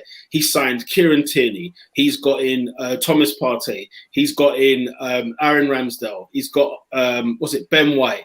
He's got in players are falling off the back of my head. I can't remember quite a few, but Nicola Pepe and things like that. But I think those are not bad players to buy before they were bought. Would we not agree? Whereas beforehand, Arsenal fans would have moaned and complained about the lack of signings. And then when we did do signings, it was Mustafi, unfortunately. Mustafi and Xhaka in one window, I think, crippled Wenger. I think that was the one that it was the straw that broke the camel's back. But before they were signed, we were dying for them. We were dying for them. Hold on, Pete. You got fifth place with them, man. Look where we are now, bruv. He did get fifth place with them, yeah. I want to read a few more comments, and then I want to ask one last question on Arsenal. Footy Agenda says, everybody with eyes could see that Emmy was better than Leno. That deal that even at 20 million looks bad. Now they spent more on Ramsdale. The goalkeeper situation is shambolic to me. The fact that you guys so harsh, man. The fact that you guys have gone out and spent you spent more money on Ramsdale than you sold Emmy for, and he's not even starting for you. Meanwhile, Emmy's starting for Argentina when the police are not running on the pitch. Look, the goalkeeping situation is the thing in hindsight. I know at the time you would have said, blood, Emmy Martinez is hot stuff right now. But guys, he's been at Arsenal for 10 years. Arsenal fans know that we got 6 months out of 10 years with him. He was the goalkeeper when we won 7-5 at Reading. He was the goalkeeper for many times in the league when Almunia was injured and people like that, and he came into the fold and nobody didn't even want to look at it. He was called Damian Martinez then. He wasn't even called Emmy, right? So we're talking about a goalkeeper who, look at his span in his time. When 20 million comes for a goalkeeper that's not your first choice, I understand the transfer. Yeah, I totally understand the transfer. But then you don't go flipping spending 24 million on a backup goalkeeper, bruv. Listen, you spent 24 million on the goalkeeper. Listen, the goalkeeper twice. He's been relegated twice. David, he will be Arsenal's #1 goalkeeper by the end of this season. He was not bought as a backup. He will be Arsenal's #1 goalkeeper at the end of the season. Peter, so Arsenal's going down. Are you being serious, bro? No, but it's not as bad as we're making it out, man. My God. But Peter, you see the Ramsdale thing, yeah? Yeah. Is it like where you've shopped online, you got a top, the top's looking a bit fugazi, but you're like, you know what? I've got it now. I might as well see the best side. You know what it is? You know when you know the website Wish that has like the really, really nice pictures? Yeah. And they say it's like for £2, and then you get the actual thing. And it's just a whole lot of mess. That's how I'm seeing. But what Peter said, he said, well, I've spent the money anyway. Can I rock it? How can I rock it? Arsenal needs to buy. Is Ramsdale a good keeper? Arsenal, I think he's a good goalkeeper. Yeah, he's 23 years of age. Well, did you think that prior to when you were linked? No, I just thought he was a good goalkeeper. Like, for example, do you remember I said I wanted like Sam Johnston? I would have taken Sam Johnston because I think he's a good goalkeeper. Fair. You catch my drift? So, and even like, you look at Leno, you look at Martinez, you look at Ramsdale, you look at Sam Johnston. These players are like, they're not the goalkeepers that you would go look at. Man United will be looking at, or Chelsea will be looking at, or Liverpool, whoever. They're not top class goalkeepers, no. But listen, guys, this is our level. We've not been in the Champions League for 5 years. We haven't been there. You know them all. So we have to fight at our level. And unfortunately, this is our level at the moment in time. But it's not as terrible as people overreact to. Obviously, it's social media. When things are great, it's overbloated. When things are bad, it's overbloated. But I think the first 11, the #1 11, you know what I'm saying? And I don't put Leno in goal for that situation, in my humble opinion. The first 11 is a good 11. The same issue we're talking about with Liverpool, where their first 11 is title worthy. Arsenal's first 11 is good, and it can challenge for the top 4 this season. And then seasons to come, we have to look at it improving and getting better and better and better, and therefore, challenge, further up, hopefully. But yeah, I look at the clubs around us, and I look at the ones that are ahead of us last season, and I'm saying, look, they had a great season. Your Leicesters, your West Hams, Tottenham had a bad season, but I look at Tottenham's first 11 versus Arsenal's, and there's not much I pick between them, personally. You know them all. So I'm just like, let's pump the brakes. I know the manager isn't great, and I know the coaching isn't great, and we're going to go into games looking clueless, and we will do. It's going to be a horrible ride this season, but we've got to ride the wave until change happens, whether that's the manager getting better or whether that's a new manager at the helm. Edu's job hasn't been as bad as people are making it out. Look at the job he had to do. We got rid of 21 players this window, 21. And we still... I think it's safe to say that Peter is on the payroll. Lola says, Abdi Gabriel. Abdi Gabriel is a good centre-back and young. Pretending like he was only good for one game is your own business. Yeah, I generally do think Gabriel is one of the shining lights in this Arsenal team. And let's see what they can do fit. The question I wanted to ask for David and Peter is, I know, Peter, you set the September the 27th deadline for Arteta to be sacked. You've got a home game against Norwich on the weekend, not televised. That should be a winnable game. You then go away to Burnley, who I know Granit Xhaka gave away the points last year, but that probably won't be playing. So do you feel that's also a winnable game? 6 points, yeah. And then heading into the North London derby at the Emirates, if Arsenal could win that game, that would turn the horrible start where you're bottom of the league into 3 wins in a row, going into then a Brighton game that could be winnable, a Crystal Palace game at home, an Aston Villa game at home. Do you think by October time we could be having a very different conversation about Arsenal? Because you seem quite happy with the squad and players are coming back from injury. Do you see a change in fortune? Definitely. I don't think Arsenal are going to lose a game between now and that October you're talking about. I don't see us losing a game. Okay. I see us much more strengthened, much more rejuvenated. Spurs at home will be a difficult one. That could probably be a draw. But I think we'll beat Norwich. I think we'll beat Burnley. I think we'll beat Brighton away. Palace, you mentioned. I think we'll beat them. Could be Vieira's last game. Hopefully not. I think we're looking at a good 12 points. 12, 13 points. It looks like I said. Look, last season we just finished last season against Man City. That's it. Now it's game 1, Norwich. Here's where it kicks off, and the points will rack up. And Arsenal, in fact, us being at 3 o'clock, triple captain Pookie. That's all I'm saying. You're a muck. Us being at 3 o'clock on a Saturday works very well for us. Leave us alone. Let us get our 3 points low key, and then we'll talk again. Okay. Last few comments, and then we can move on.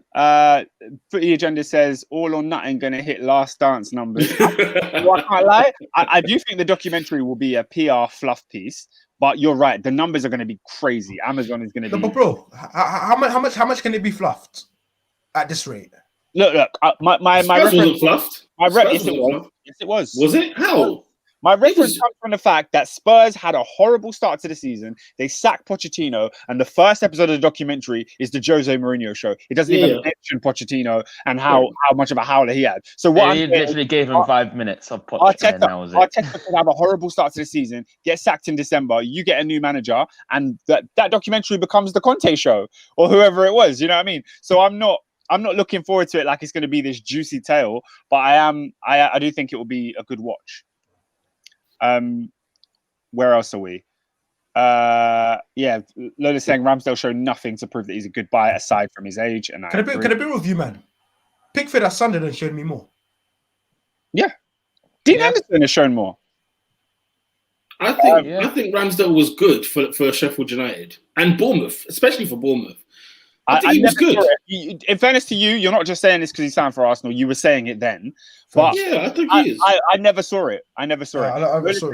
Lola says 21 out the window and only sold one of them. I'm going to think that's good. Yeah. No, that's a fair point. Listen, let's not 20 went for free. It was like a lot of the kids have gone. It was a lot of loans. Okay. Players that were with us that were on loan to us. I mean, there were a few Williams, a few David Luizes in there as well. That's what I'm saying. You know what I'm saying? It's big.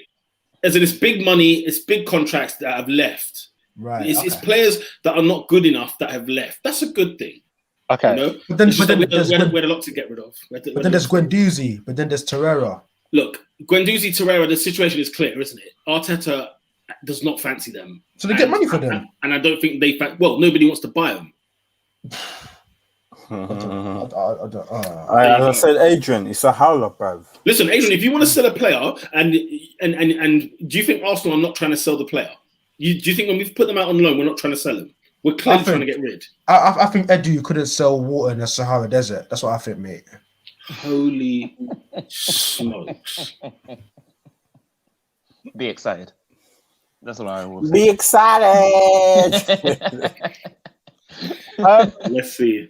Are we done for the transfer? Yeah. Arsenal are dead, bro. I think we're done on that. I just got one last thing to say. I did love the fact that the Manchester United megastore had the longest line I've ever seen for a player shirt purchase. But no, I didn't see any green and gold in the queue. I didn't see any of that. Oh, the Norwich kits are gone. I didn't see any Norwich kits are gone. They're gone. So you not think because we have a international fan base that flood Manchester does mean that the protests are done. International fan Listen, base. I saw the hella Manx. It's Manchester. Alright. Until listen, I saw take that. I saw take that, mate. Robin, to answer your question, you're damn right. Man United fans are content now until that first defeat comes. Then we will find them.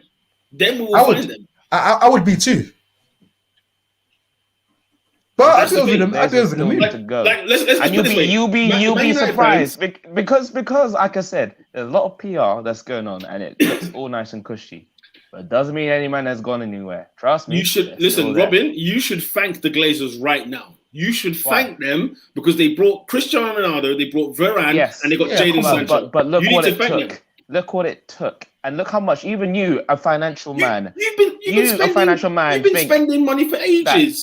Yeah, but look how much they've taken out of us. And you, as a financial man that follows the Swiss number, even when they posted very recently on the finances of Manchester United, you know how much of debts we are still in that they still own us. Sure. Like it's not a thing of just pay for us and we're good. But Man United have always spent. We can never argue the Glazers on spending money. Man United have spent year in, year out. And even when Ernest said that there was no money at Man United or not money like that, they bought Ronaldo, Varane, and Sancho in this one window. Yes, but look, on the terms of you're thinking like Ronaldo cost 100 million. Ronaldo cost 15 millions. What about them wages? Them wages. I'm sure as hell those wages are not small. They're not 100. The wages are a lot smaller than a lot of people pay out. What are the wages? I can tell you for sure. What's the wages? What wages? I think that's harsh. Everyone else is 260. 260 is still ridiculous. P. He was earning 500 grand at Juventus. In euros, that's probably about 400 grand in pounds. Yes, we took more than half a pay cut to come to us. Just think like that. There's been very strange. Anyways, I'll tell you, man, the Glazers thing, it's not as good as you think. Man United fans need to be singing need to be chanting their name on Saturday. At that 3 o'clock kickoff, you need to chant Glazers' name. You will hear Viva Ronaldo and you'll hear Sue, but that's it. Who are you playing? Who are you playing on the weekend? Newcastle. They're gonna hold this L. Should we move on to the topic of the video? Imagine an hour and a half later. I know. We didn't expect How have we done this? We can How have we done this? Okay. Let's go to this comment, Oscar, before we do. Yeah, this couple. What needs to happen for Arsenal to get back to the top 4? Sack Arteta. Footy Agenda says, one thing I'll say, the local Manx are proper fans of the great club. Those Scousers are happy-to-go-lucky bunch who only protested when the team was at risk of liquidation. Bloody hell. Holy smokes. Man said that you've got Scouse Man United fans. Peak. Oh, That's dear. a peak condition. Oh, dear. It's a peak condition. It says R.I.P. Omar from The Wire. Sad news, man. Brilliant show, brilliant actor. I must confess, I've not watched The Wire. Rest in peace to whoever that was. Okay, so let's get into the transfer howlers of all time in the Premier League. And if you've got any that, if you want to scatter around Europe, we can do. We're going to do a first round. We call it a round robin. Yeah, if you know what that means. Yeah. So we're going to kick things off. Oscar, I want you to kick things off, and then we're going to go in order of the screen. And you pull your first trump card. And remember, we're going to do 3 rounds. Should we do 3 rounds of it, or should we do many rounds? I'm coming in hot though. You're coming in hot. Pause. Yeah. Fair enough. But remember, it's got to try and beat anybody else's here. And you guys, the listeners, ladies and gents, you guys can vote on who takes the round. We may have the same player, but we'll see what happens. Okay, my suggestion or nominee for one of the worst transfers in the history of football has to be my very own Chelsea Football Club spending £34 million on one Danny Drinkwater. Oh, you've come in warm. This guy was on. He won the league with Leicester City, right? He was pinging them balls to Jamie Vardy. Yeah, we signed N'Golo Kante. We won the league. Yeah, for some reason, Antonio Conte winning the league meant that Chelsea were going to throw money at stupid players and have what can only be described as the worst transfer window of all time. I will fight anyone who thinks otherwise. In the worst transfer window of all time, Chelsea also acquired the signature of one Danny Drinkwater for £34 million. And since then, wait. On that contract, he signed 100 grand a week. 100 grand a week, which he's been fleecing Chelsea of since 2017. 100 grand a week. Now, I'm going to list to you the amount of times Danny Drinkwater has been on loan for Chelsea, from Chelsea, sorry. The amount of clubs. Let's see which ones you remember. Let's see which ones you've forgotten.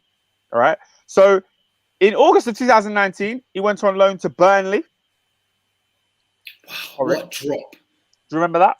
Burnley, yeah. In January of 2020, he went on loan to Aston Villa. You thought it could have been resurrection? You thought it could have been resurrection. In August of 2021, this summer, he went on loan to Reading.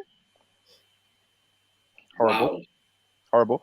And he's been on loan from Chelsea since January 2017. Now, sorry, since January, from January 17th, 2021, all up until this summer, he was on loan. Before that, Lampard had him playing with the reserves. Yeah, that's how much we rated this guy. 100 grand a week, kicking ball with Livermento and them, man. Yeah. Jeez. I will give any one of you £10 if you can name the team that he was on loan to this season. Who is on loan to this season? So from January till the end of the season. Last season. Okay. Last season he was on loan. He spent 6 months at Did a he club. have a howler? I'll give any one of you £10 if you can name the team. Was it? I want to say Derby County. I want to say Derby County. Was it Vitesse? He's gone Vitesse. Vitesse Arnhem. David, you got a suggestion? Or maybe Carrierback. I don't know. David, you got a suggestion? I cheated, but don't worry. Ignore me. Okay. I couldn't be out. Robin? Surely didn't go abroad. Because Derby's a mess, I thought he's gone there. I thought he's definitely gone there. And I'm sure he was done for drink I'm going to say something wild. You lot not going to get it. You lot not going to get it. I want to say something wild, like Sheffield Wednesday. No, it's not Sheffield Wednesday. The team that it was. He went to Turkish club Kasim Pasa. Man, like Ryan Babel, you know? He was in Turkey. Nah, man. The guy's one of the worst signings ever in Premier League history, in world football history. Still on the books for Chelsea. Still haven't sold the guy, and he's making a handsome wage. So, for all that we lap up Chelsea's like recruitment and how they get rid of players and how bro, they still have some shocking players at their club. We had the worst transfer of all time. Footy Agenda says Chelsea thought Drinkwater would unlock Kante. There you go. I don't know if anyone's going to mention this a bit later, but Bostak Endo has jumped the gun and said Kepa was worse. I disagree. Tell you what. I disagree. I'll tell you what. I disagree. 72 million quid. Kepa played for Chelsea. When name a time Danny Drinkwater played for Chelsea. Name it. His debut. Come on. He had a debut. Surely. He's 31. Oh, horrible signing. Kepa won trophies at this club as the goalkeeper. You cannot be worse than Danny Drinkwater. Cannot. Put the money though on Kepa. Go on, Robin. Let's hear yours. Now, Kepa's a good start, but guys, I need to take you back to us. To a start of a new decade. All right, 2010. Oh, yeah. So, Chelsea have just won the league title, right? And we needed as Manchester United, we needed someone to bring the title back. Yeah, so we decided to go shop in Portugal because Portugal has sensational players, right? Huh. So did we not only to get anyone Portugal, but we got the Portuguese sensation that is only known as Bebe. Yeah, my God. That was one of my ones. My right, God. guys. Money laundering. Bebe. Cost us 7.4 million. Sir Alex Ferguson never saw him play football prior to signing him. Even when he signed him, he never been sold. Guys, He made 7 appearances in total for Manchester United. Can you guys tell me how many was in the league? No. Can you guess? Oh, 7. 2? 2 appearances in the league. That's too many. That's smelly. That was Wait, smelly. Bro. Apparently, he was playing in the Homeless World Cup. Is that true? Yes, he did. He did. He played in the Homeless World Cup. When I was doing more research on him, this website put a fantastic sentence on to describe Bebe. The Portuguese forward made 7 appearances for United, and in his first season, and generally equipped himself with the effort and lack of finesse of a competition winner. Oh my gosh. That is how you type Bebe. Fantastic. He spent the rest of his career on loan. Can you tell me where he went? No idea. Besiktas, I think. He went to Besiktas. That was the first one. Wow. Then he went to Rio Ave in Portugal. Wow. And then Pacos in the lower division in Portugal before being sold to Benfica. Guys, when I tell you the worst signings in Premier League history, you know, like none of us have made 7 million. I would love that 7 million. Take your pocket that 7 million, boy. Right? That was a waste of my time, United's time, his time. Guys, that all trump Daniel Walker. Bebe was one of the worst signings of Manchester United in the Premier League history. That was awful. That was awful. Should I go or should I let Adrian and David go? How you guys feeling? Just go. I should go, yeah? Okay. Yeah, we'll go from top and then go bottom. You lot have done your clubs, yeah? So I'm going to do one from my club that I was going to save for later, but I think actually I want to move this one over here and move the one I had originally to this next position because Arsenal Football Club.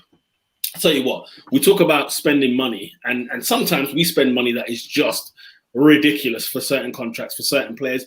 People could argue it even now in this very window. However, I want to take you back to the years when Arsenal were winning things. Yeah, when we were having doubles one year, we went and beaten a couple of years after that. We then also won FA Cups here and there. Arsene Wenger was in his element.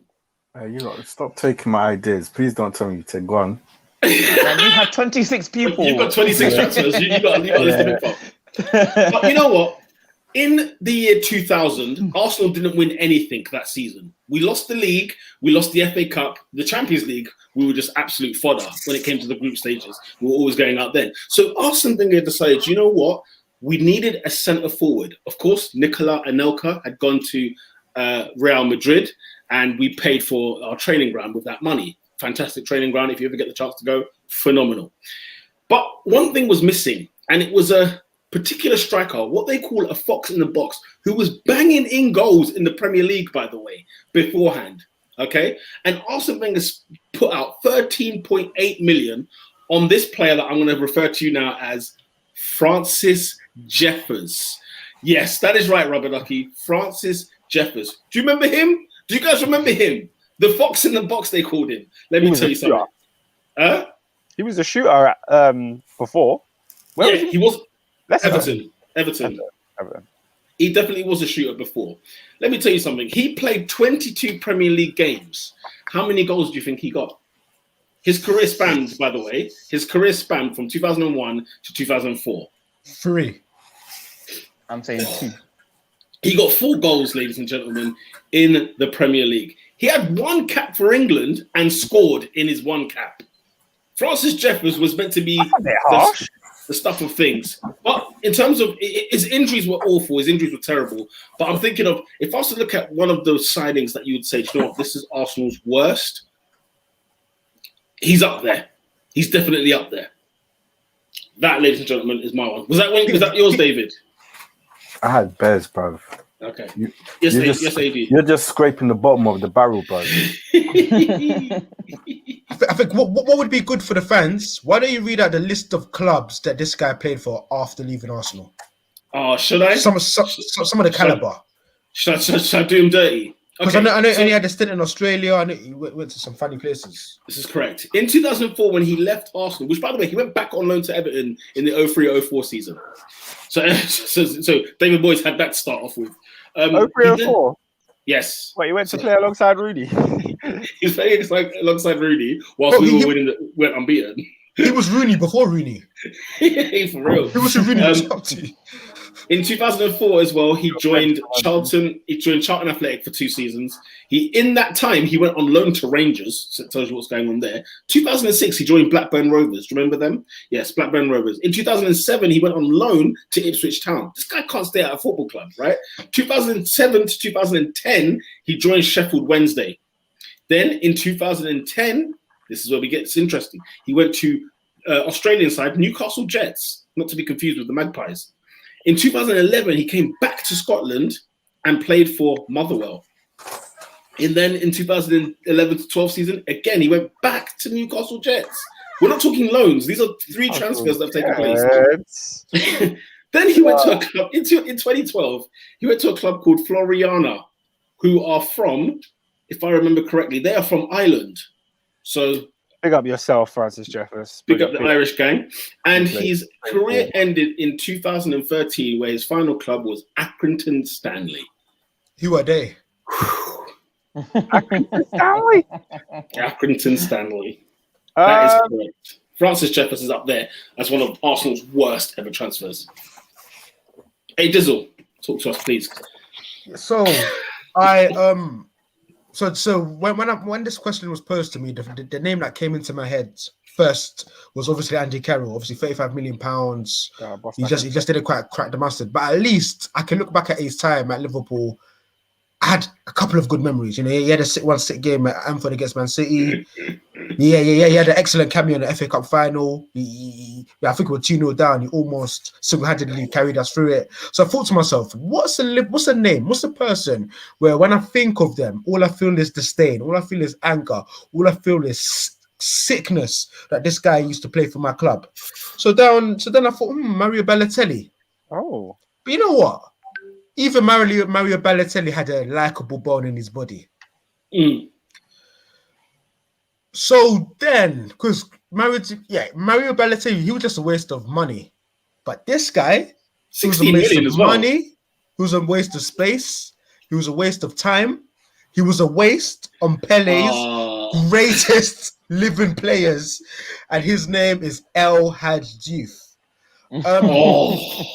He was just a nasty piece of work. He used to fight with players in the on the training pitch, and he had issues with the Scouse lads, Carragher and Gerrard. He spat at a child, and spitting was a constant throughout his career. Yes. And also we turned down the chance to sign Nicolas Anelka because this boy had a half decent World Cup. For Senegal in 2002. For me, it was just wasn't worth the time. Jamie Carragher went out to point out that he's the only Liverpool number 9 in history to go through the whole season without scoring a single goal. He's been referred to by his colleagues as a turkey. And you know, he was apparently always the last to get picked in training. So he was a real waste of time. So El Hadji Diouf for me, because he was bad on the pitch. He was even worse off the pitch, and you know, he disgraced that number 9 shirt at Liverpool for a very long time. It never recovered after that. You know what's so crazy to me? When I think back at El Hadji Diouf, I remember him scoring goals. Like I don't remember him being a bad player. Yeah. Let me bring up his numbers. I'm sure you're right. I'm not saying you're not right, but that's my memory. Like I don't remember him being bad, but clearly. That wasn't in the red of Liverpool. I mean, I was a young boy, man. I was a young boy. In fairness, you're gone. No, I was just going to say, El Hadji Diouf spits more bars than Van Damage. I swear down, how can you tell me this guy is just known for spitting? Regular spitter. Well, he flamed in Ian Dazou's face. Ian Dazou. Man said Ian Dazou. Brother. That's real Premier League legacy. Some people in the comments will know who that is. Yeah, Dejan Stefanovic. What a partnership. Shada. He was a utility man. He was like a centre back, but he banged goals and he could do a job right wing. Was Patrick Berger playing them days still with Portsmouth? That Portsmouth team. Wait, you talk about Portsmouth? Yeah. Yeah, Portsmouth. I'm thinking when he said those players, I'm thinking of Portsmouth. The Paul was Wigan. I said Shana because I was thinking of Wigan. Yeah.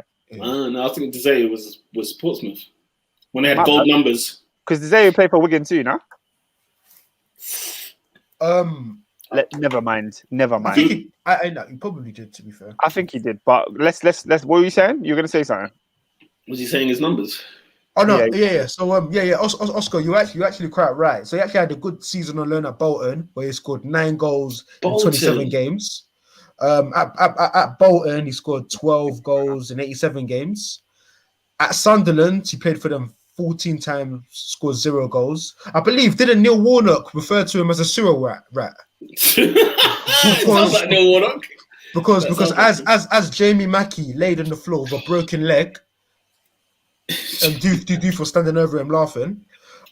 Guess how many goals he scored for Liverpool? He was there from 2002 to 2005. Number 9. How many appearances? Yeah, league. He played 55 times for Liverpool in the league. I'm going to go 5 goals. That's pretty low, 55 appearances in 4 or 5 years. Bro, I'll tell you this for free. His goal tally is even lower. What is his goal tally, man? In 55 goals, El Hadj Diouf scored a grand total of 3 goals.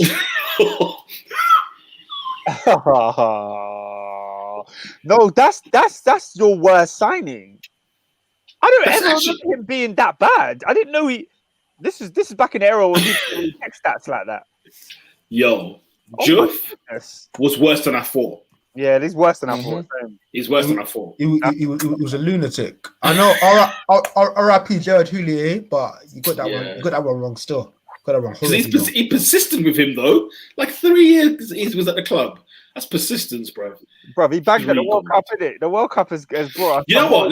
Liverpool went through this phase where all they did was someone did something good for 3 months and they went and bought him. You've got a history on this situation, and there were many transfers we could have put into this. Craig Bellamy. Yeah, maybe somebody else has got some more. David, talk to me. This gentleman, was discovered he had an injury during his medical. But it was decided he will still join and undergo his rehabilitation at Arsenal. What's it? Wait, I have his name here. What am I doing? Kim Karlström, bruv. Oh my God. The absolute worst. At a time where we needed players and you decided to sign someone. That January, we were dying for players. We were top of the league in 2014, and we were dying for players. Julian Draxler was linked with us at that time. Strikers were linked with us because we had that bandit Giroud up front. But my God, who did we bring in? Kim Karlström, bro. Who had an injury. He didn't play for 4 weeks. When we signed him in January, he played. His first game was in February. No, it was not. I think it was in March. Wasn't it March? 25th of March against Swansea. 25th of March, not even in the beginning. At the end of March was his first game for Chelsea. Then his next appearance comes 2 weeks later in the FA Cup semi-final against Wigan. Smooth penalty. Scores his penalty, bro. Great. He says it's the greatest 15 minutes of his life. Then 3 days later, he starts against West Ham United. He won 3-1. He doesn't play the FA Cup final. So after making 4 appearances, no, he wasn't, bruv. He was in the squad. No, bro, he was fit, bro. He was fit, just not in the squad. No. After making 4 appearances in all competitions, he doesn't resign at the end of the season. Absolute. No, man, did you hear that? He played 4 games in all comps when we bought him in January. That is phenomenal scenes, Jeff. That is phenomenal scenes. That's a good one. Kim Karlström is a good one. Bruv, I got bears, bruv.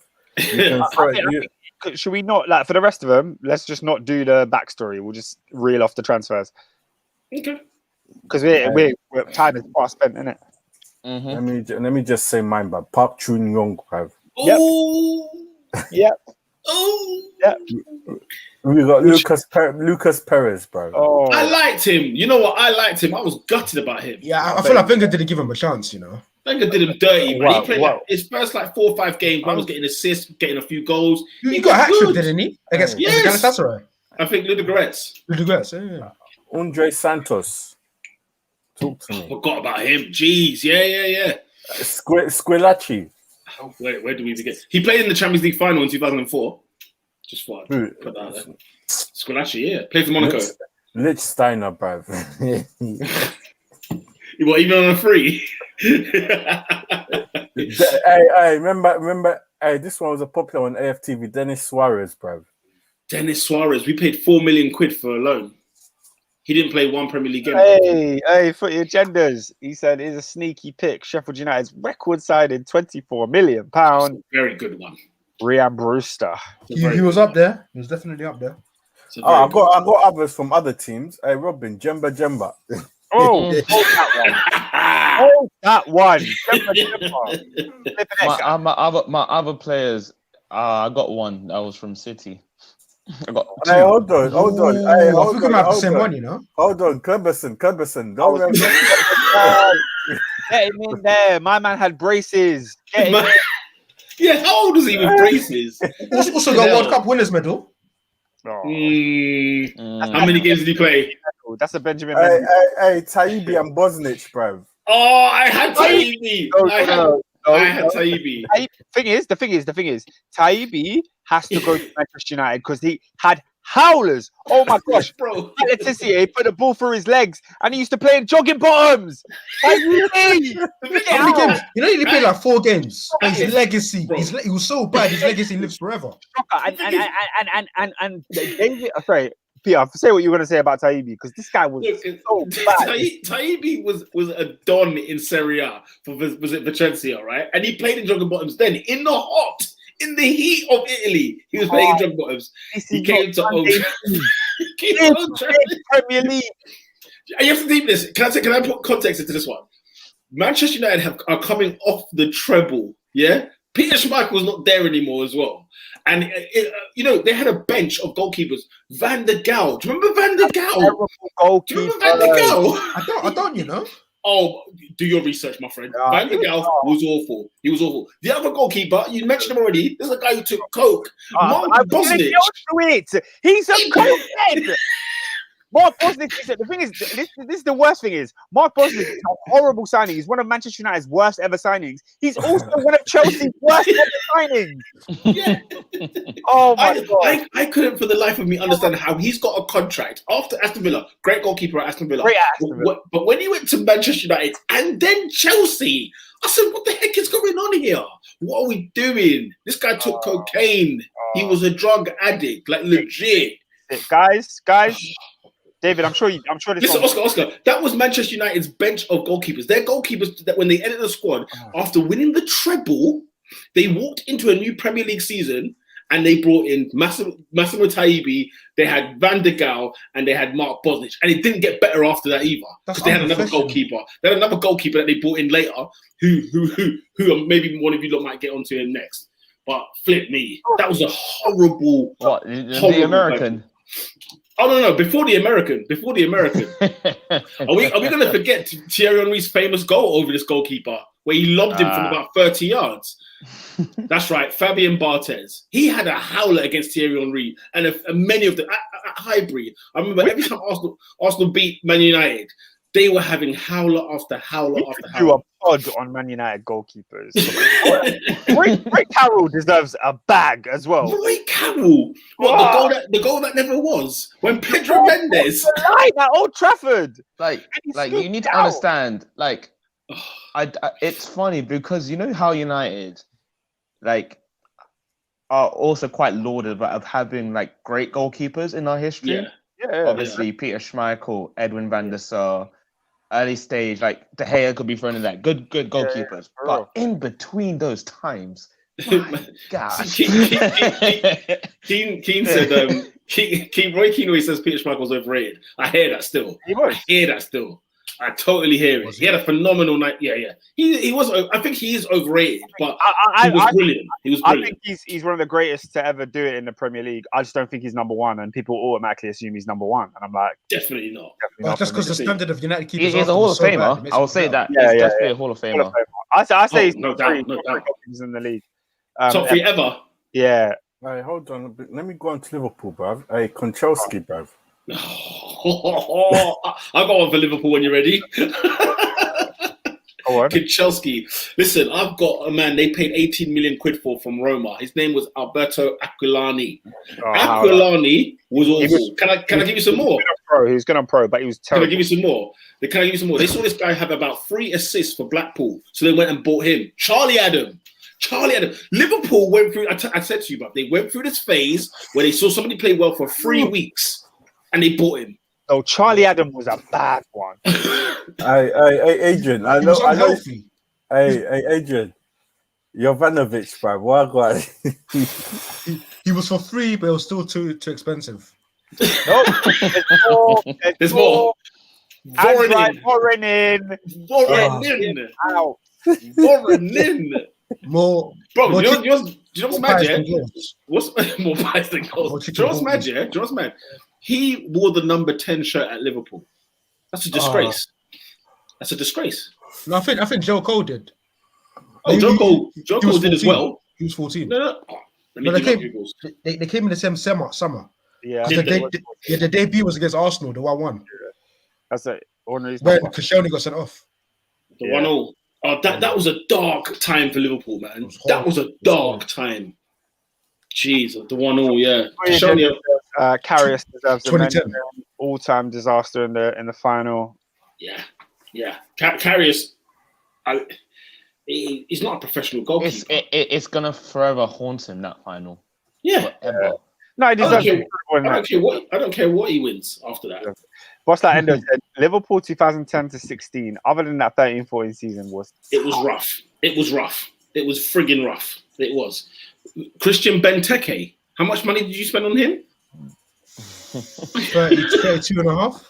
Let me tell you. Well, in fairness to him, he he scored 9 league goals. We sold him for 30 million. Fair. What morons bought him for 30 million? Let me get on to another comment that's been collected. He was number one. He was number one. Wikipedia page open. He was number one. He was number one. He was number one. Had his mates role play as George Weah and convinced Souness that Ali was his cousin and a top European player when he was rotting in the lower leagues and was given a 1-month contract at Southampton. No, it was number one. Graham Souness, seriously, Listen, how can you, as a manager of a football club, with such crimes, you gotta understand, yeah. When we watch like Sky Sports, do you know every now and again, you know, like people's like past flashes back before my eyes. When I look at Graham Souness, every now and again that DR transfer comes to mind. When I look at Jamie Carragher, I think about the time he spat at that girl's face, right? Oh. When I look at Gary Neville, he managed Valencia, and my God, was it shocking.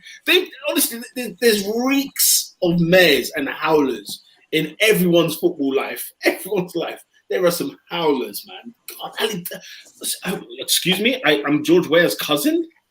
Did you call up George Weah? Did you ask him? Honestly, how did he get a 1-month contract? What season was that in again? He played.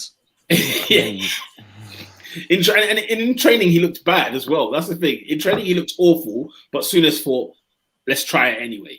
He was the manager of Southampton. What season would that have been? Because you know, is it in 96, I reckon. I don't know. what's the thing in Premier League years? When that story comes up on Premier League years, it is gold dust. It is gold dust. Ali Dyer was number one. Can I get another one? Game. How did he play? He played. He played. He played. Drop one. He played. Listen, this player was for free, but let me tell you, like what Adrian just said, he was too expensive. This guy was awful. Came from Espanyol, joined West Ham, and I think this is what sealed Manuel Pellegrino's fate. Awful. It absolutely sealed his fate. The goalkeeper, Roberto, my Greatest God, trash. guys, he is the worst goalkeeper to ever play in the Premier League. Ever step foot.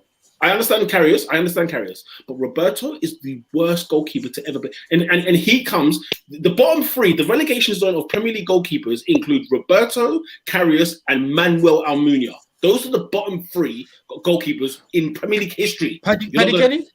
No. I'm having Kenny over Almunia. As a FIFA I'm having Kenny over Almunia. No, I think Karius in the bottom three is harsh, man.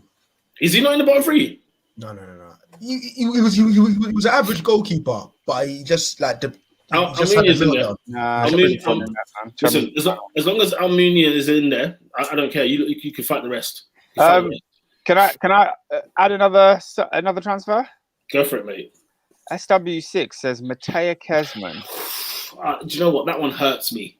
Yeah, it hurts me I was a big fan of like Dutch football and obviously PSV and then him as well. When I saw him play up front, I thought he was gold dust.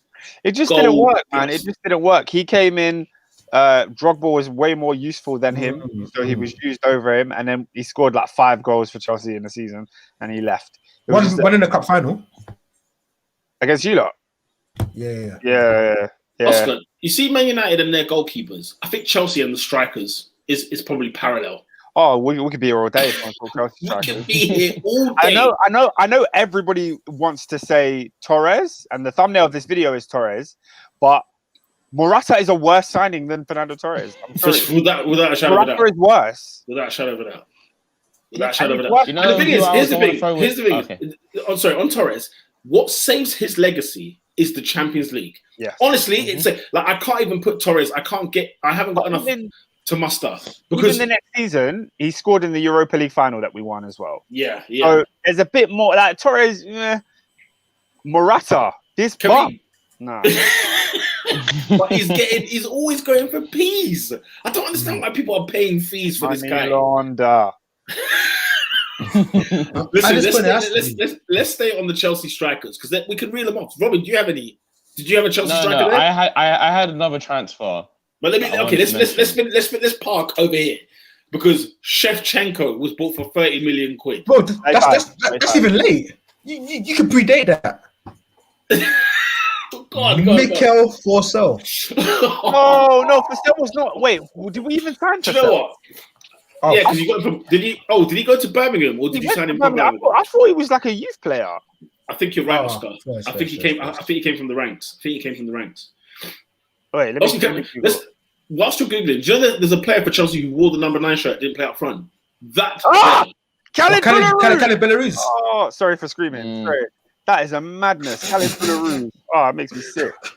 I saw a former Chelsea player play in the summer. Was it in the summer's tournament for Russia? By the way, in the Euros for Russia, who played for Chelsea. I couldn't believe my eyes that this player was still playing. What's his name? Yuri Zhirkov.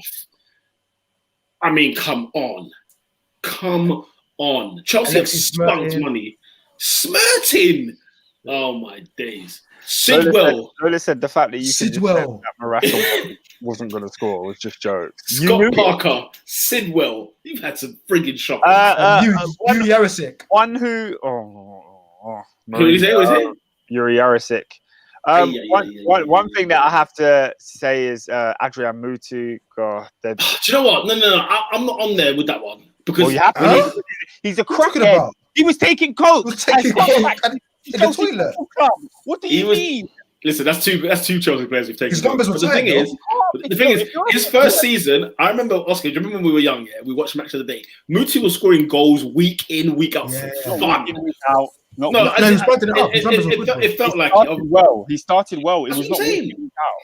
He started very well. He was my favourite player that season as well. He was wearing the number 7. I really liked him. But let's be real. If you turn into a cokehead while you're contracted to the football club, it's a bad transfer. The thing is, you paid like 20 million quid for him in Parma. I'll never forget it. Like another one walking out of Serie A. I was like, oh, come on. 20 million quid you don't pay for him.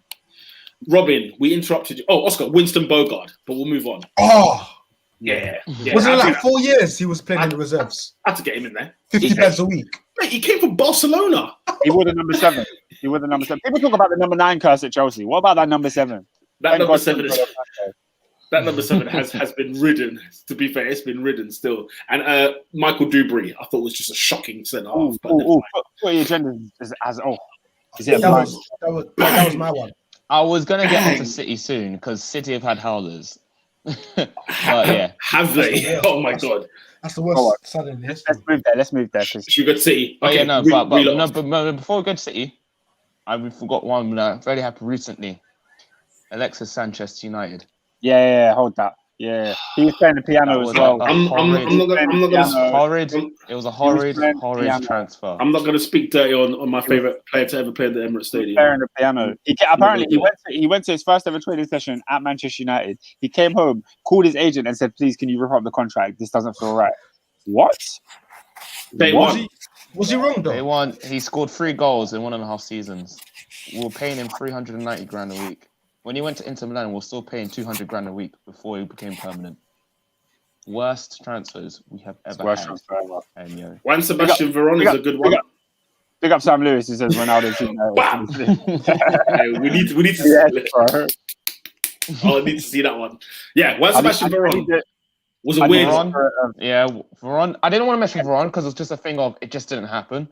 But can I do a package deal? Falcao and Di Maria together. Let's have that as one. Oscar. You can't bring up Falcao and you think we're going to let your club slide from that one. Remember Chelsea bought him as well. Chelsea had Falcao as well. I was told about Chelsea. You had him alone. But he failed at Man United. We signed a failing player anyway. They signed a player that they thought was going to score 20 goals. There's a big difference. No, trust. He was a higher profile then. But then you look when they got him as well. As in, it's a stupid buy. I'm not saying it was a good buy. What drug is this? When he flopped at Chelsea, no surprise there. Hey, Oscar, Chelsea and your strikers, yeah? Can I bring up one Mr. Gonzalo Higuain?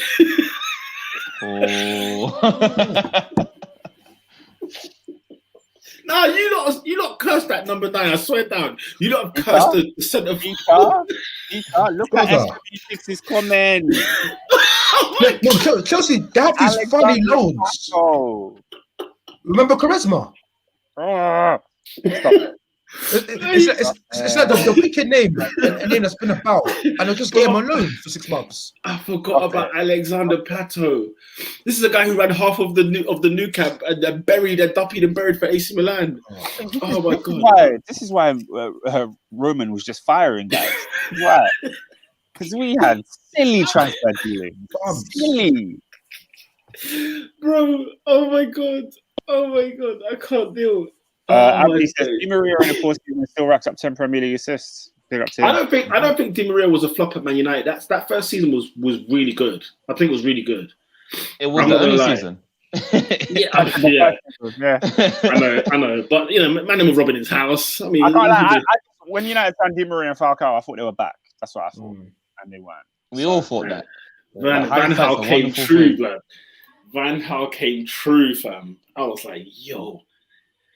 Oh but yeah, City, Oscar Manish. Yeah, I like Manish. Don't do that. No, Mangala. Man City, Mangala. Mangala was on my list. What was he? 42 million quid. Defensive record. Was he a defensive record signing at the time? Yeah. All of those City defenders need to get in there, man. Mate, they spent 40 million quid on Nathan Ake. Yeah, they spent 40 million quid on Nathan Ake.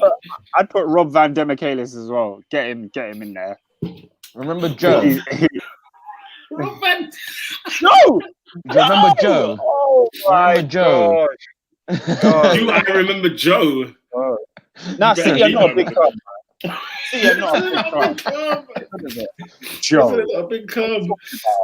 On City. Oh, Wilfred Bonny. Otamendi was a flop still, but he was very hot property at Valencia. He had good seasons. He did. Oscar? Claudio Bravo. They went and bought another goalkeeper the following year. Nolito's another one. Nolito. I see you on Nolito. I raise you, Alvaro Negredo. Oh, I remember I had Negredo in my fantasy team. I was like, yeah, he's gonna do it, man. It's only a matter of time. Bro, that time didn't come. Oscar, it's time I bring this person up because Go on. his career has been woeful ever since he went to this football club. Now, an honourable mention first, Scott Sinclair, howler. And I know you again. Going British, are you? I am going over to Merseyside, okay? And Jack Rodwell. Let me tell you, ladies and gentlemen, this is a guy who is on Netflix right now. Go watch Sunderland Till I Die because he sinked that club financially on the wages he's on. Sinking that club. He was at Sheffield United, was it last season or the season before? You can't get this guy for love nor money anywhere. He was an awful signing. One of the worst Man City have ever made, if not the worst. Sad. I mean, sad. He was a very, very hot prospect. They were talking about him like the way they talk about Bellingham. That's how much they're talking about Jack Rodwell. They were. SW6 says Emmanuel Petit at Chelsea was absolutely tragic. No, I don't remember how it went for him, Oscar. How did it go for him over there? I was quite young, but I remember it as one bad season, and then I couldn't believe he was playing for Chelsea. He started like he was a starter. He played all the time. I don't think he was bad, but yeah, I don't know. You'd have to ask someone older to judge that one. Bossla Endo says 50 mil for Danilo. Have they got that money back though? They've sold him, haven't they? Yeah, I mean, City steps up and change all the time. I think. Do we have any more? Oh, I had one. A club that never spends money decided to spend 40 million on Joe Linton, and that was flipping shocking. that was bloody horrible business. Look, do you know why he's up there? Because at least with the majority of names, at some point they were somewhere near the valuation that they went for. Joe Linton has never looks like a 20 million pound player, let alone 40. Bro, I saw his best season was like 7 goals in the Bundesliga. In his first season in the Premier League, he played 38 games, which is impressive, right? 38 games. He's got fitness. He scored 2 goals. Listen, guys, I've got one as well. He came into the league in his first 7 games. He scored 7 goals for the Arsenal. And that was kind of the end of that. His name was Marwan Shamak. And he was free from Bordeaux. He was popping like that. Bro, his first 7 games in an Arsenal shirt, he scored 7 goals in the league. I don't remember. Guess how many goals he got in total for Arsenal in the league? 8. 13? 8. Oh, 8 brilliant. is correct. And he stayed at Arsenal until 2013. From 2010. He was top goal scorer in the French league with Bordeaux. Yeah, man, then we can be here all night. We bro. could. No, we really Yeah, could. we could. We really could. I think it's. I think we can wrap it up there because that has been. So we've reeled off some transfers, and the thing is, there's plenty more that we've missed out on. There's plenty more. May I just say who's not that guy this week? Yes. Go for it, yes, bro. yes, you can. These gentlemen. The banner's up. Who do we give this to? Actually, I don't know who to give this to. Do you know what? No. The thing is, you can give it to them, but there is a madness that happened about 1,000 miles in the south side of the world. No, that's what I'm going, bruv. But who gets it, lad? Yeah. Oh, the whole nation, both nations. The health and safety department. Yeah. I'm going for health and safety on this one. Because they waited for the game to be in session. Lunacy. Yeah, lad. Lunacy. You know what? Yeah. Lunacy. So obviously, is it a World Cup qualifier or it's just a friendly? It's a World Cup qualifier. World Cup qualifier. So it's Important game. We got a World Cup qualifier. Yeah. Everyone's trying to get to Qatar and that. Yeah. Brazil against Argentina. Big things. Big game. Big game. 2-2s now. We're coming out of a pandemic and that. Yeah. So this game kicks off. Let's say 8 o'clock, bruv. Let's just say 8 o'clock of UK time, innit? Yeah. So man, have landed in the country. You know, man, them are coming from different parts of the world. Yeah. You got Messi, Neymar coming from France. Di Maria, where's Di Maria at the moment? PSG as well. Same thing there, bro. You got man them coming from England. I don't know what you might have. Why everyone's discriminating against England? I don't know what we did to man, bro. Excuse me. Have you seen our cases? have you gone on WHO.org? We are the worst country when it comes to this COVID situation. The worst. Swear down, bro. Not even Awful. America, blood. Nah, America's going and going, but I'm saying England. We're high. We're high. Well, hi, bruv. Hey, man, them. It looks like when you're meant to quarantine. Hey, they're taking it seriously. But let me get the organization's name. Where is it, bruv? It begins with an A. It's do you know what's the funny? It's the fact that the Argentina squad had been in the country for 3 days. They've been in the country why did they for a wait hot minute to do this? So basically, and Visa, yeah. You're not that guy, bruv. Pull your crap out, bruv. Oscar, they're probably seeing how the game was going. The turnovers, are we winning our deals? The thing is, though, the Brazilian government said it's okay. I said that we would The Brazilian FA and the Argentinian FA also said it was calm. Man, They them can fully come into put the police country.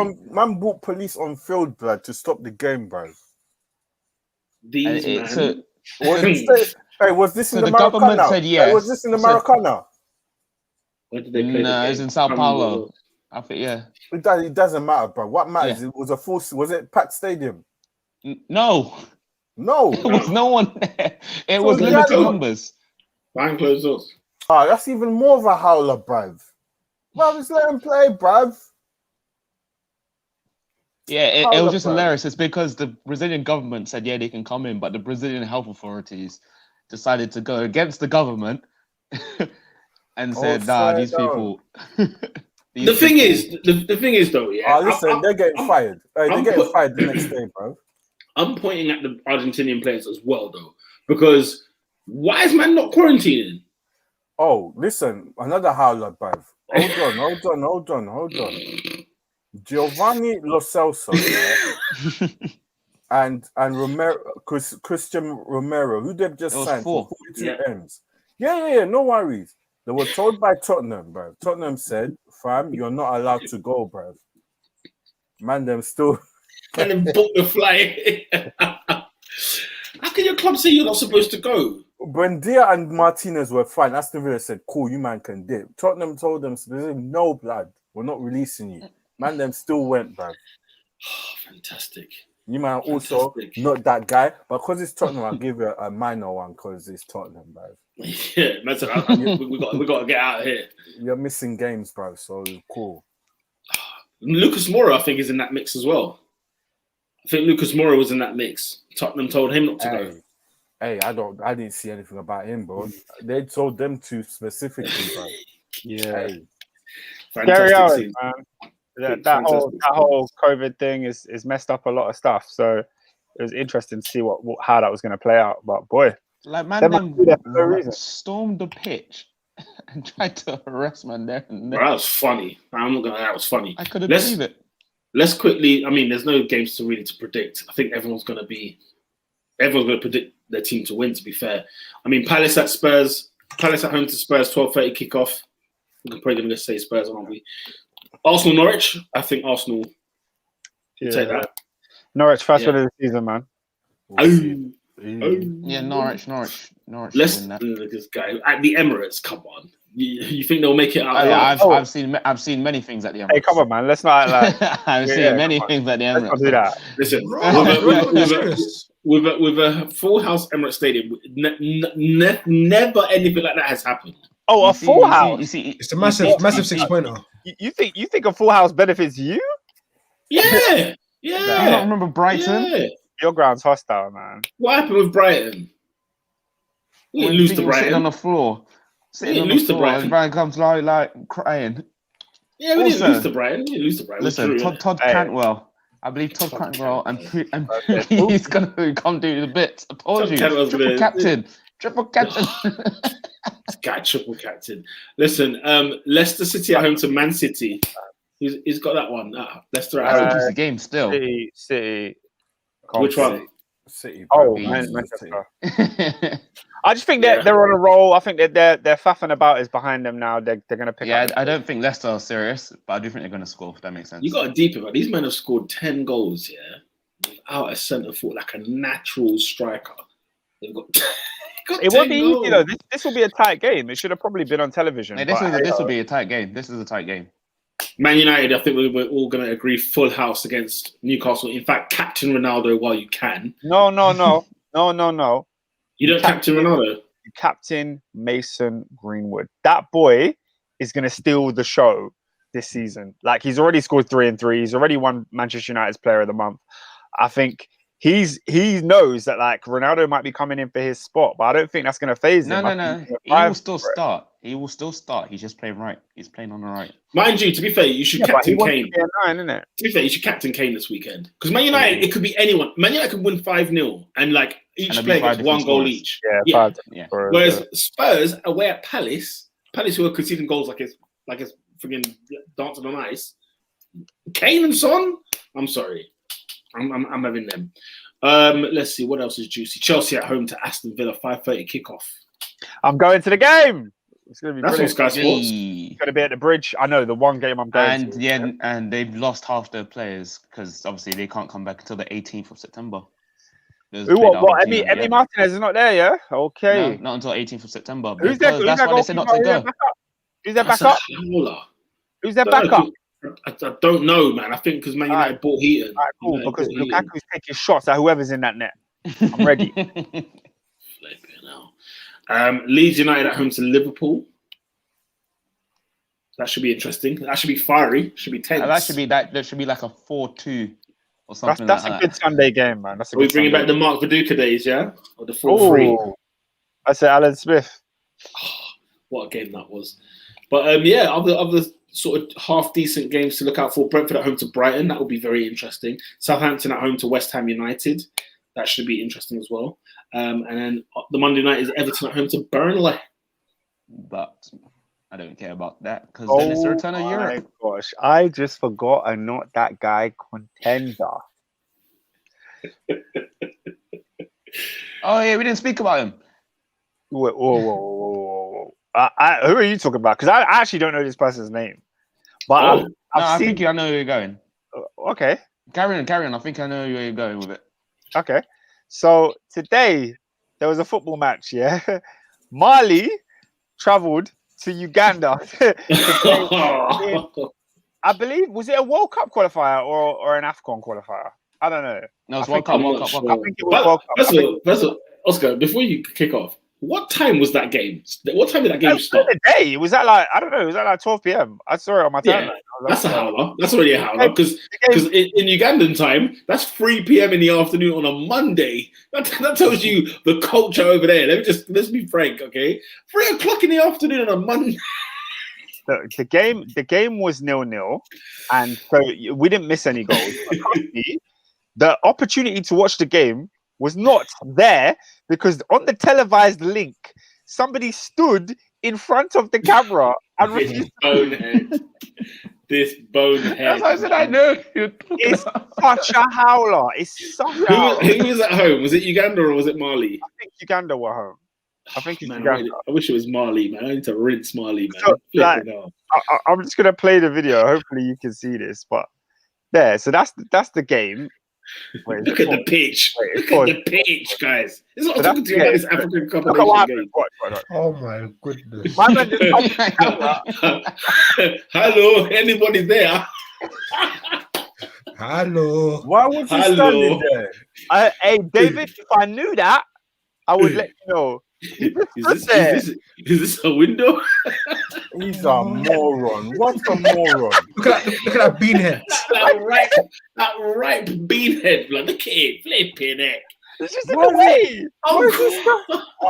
Uncle Brav. Several. Someone needs to move, blood. He needs to move, blood. Hey, listen, all you know. He's giving it this.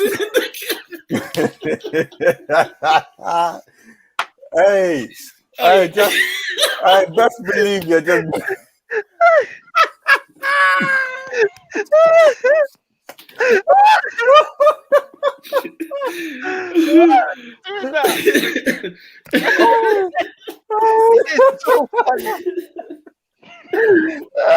Hey, was this you got the TV, man? Hey, he's getting. Hey, what did he get so big on a banging, blood? Hey, he looked in the camera lens like it was a window, bro. Hey, Museveni and the man them are gonna cap this guy, blood. Well, he was on that Wallagy, bruv. He definitely was on the Wallagy. Oh, Listen, a game at 3 o'clock in the afternoon is one can't thing. get over it. Is it a window or is this a camera? Which one is it? Oh my god, Uncle. And it's the fact, there's another shot of him just standing in front of the camera. That pure bean, blood. That Kenko pure bean head, fam. Flipping hell. He's been on that Warrigy hard, blood. That Wallagy hard. He's been on the Now special. You know what I'm saying? He's been on But, that stuff. that Kingfisher, bruv. The Kingfisher. The bell. You know? That crest, blood. He was I am done. That is ending the show, and guys. then he's gone home to eat muchomo, bruv. He's done, bruv. You just ruined everyone's afternoon, bruv. You see. The thing is, the first thing I noticed was the pitch. I thought, what is the state of this? It can't be. We can't have this. We can't be having this. Before we close, for your I think something's going on with Lacazette and Odegaard. I don't know what that's about. Oh, I read about that. What's NTG? What does that mean? Not that guy. Not that guy. Okay. Lacazette and No, Odegaard. I read about this, but I don't want to say it because it's an allegation and it's a bit mad still. Oh man, I don't know, man. Like I'll say this. Remember that group chat about how there's rumors about coming out the Arsenal camp? I can't remember who sent it in the group chat. Yeah, it was something to do with that, and I was a bit mad. Funny. No, man, that uncle, that Uncle Jimmy, fam.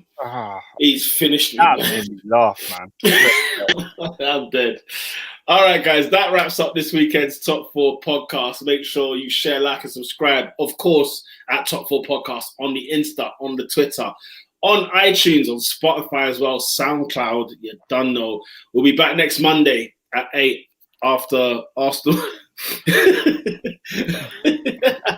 We'll be back next Monday when hopefully I think all of our teams would have won and collected 3 points on the weekend. Yes, that includes Arsenal as well. Where are you?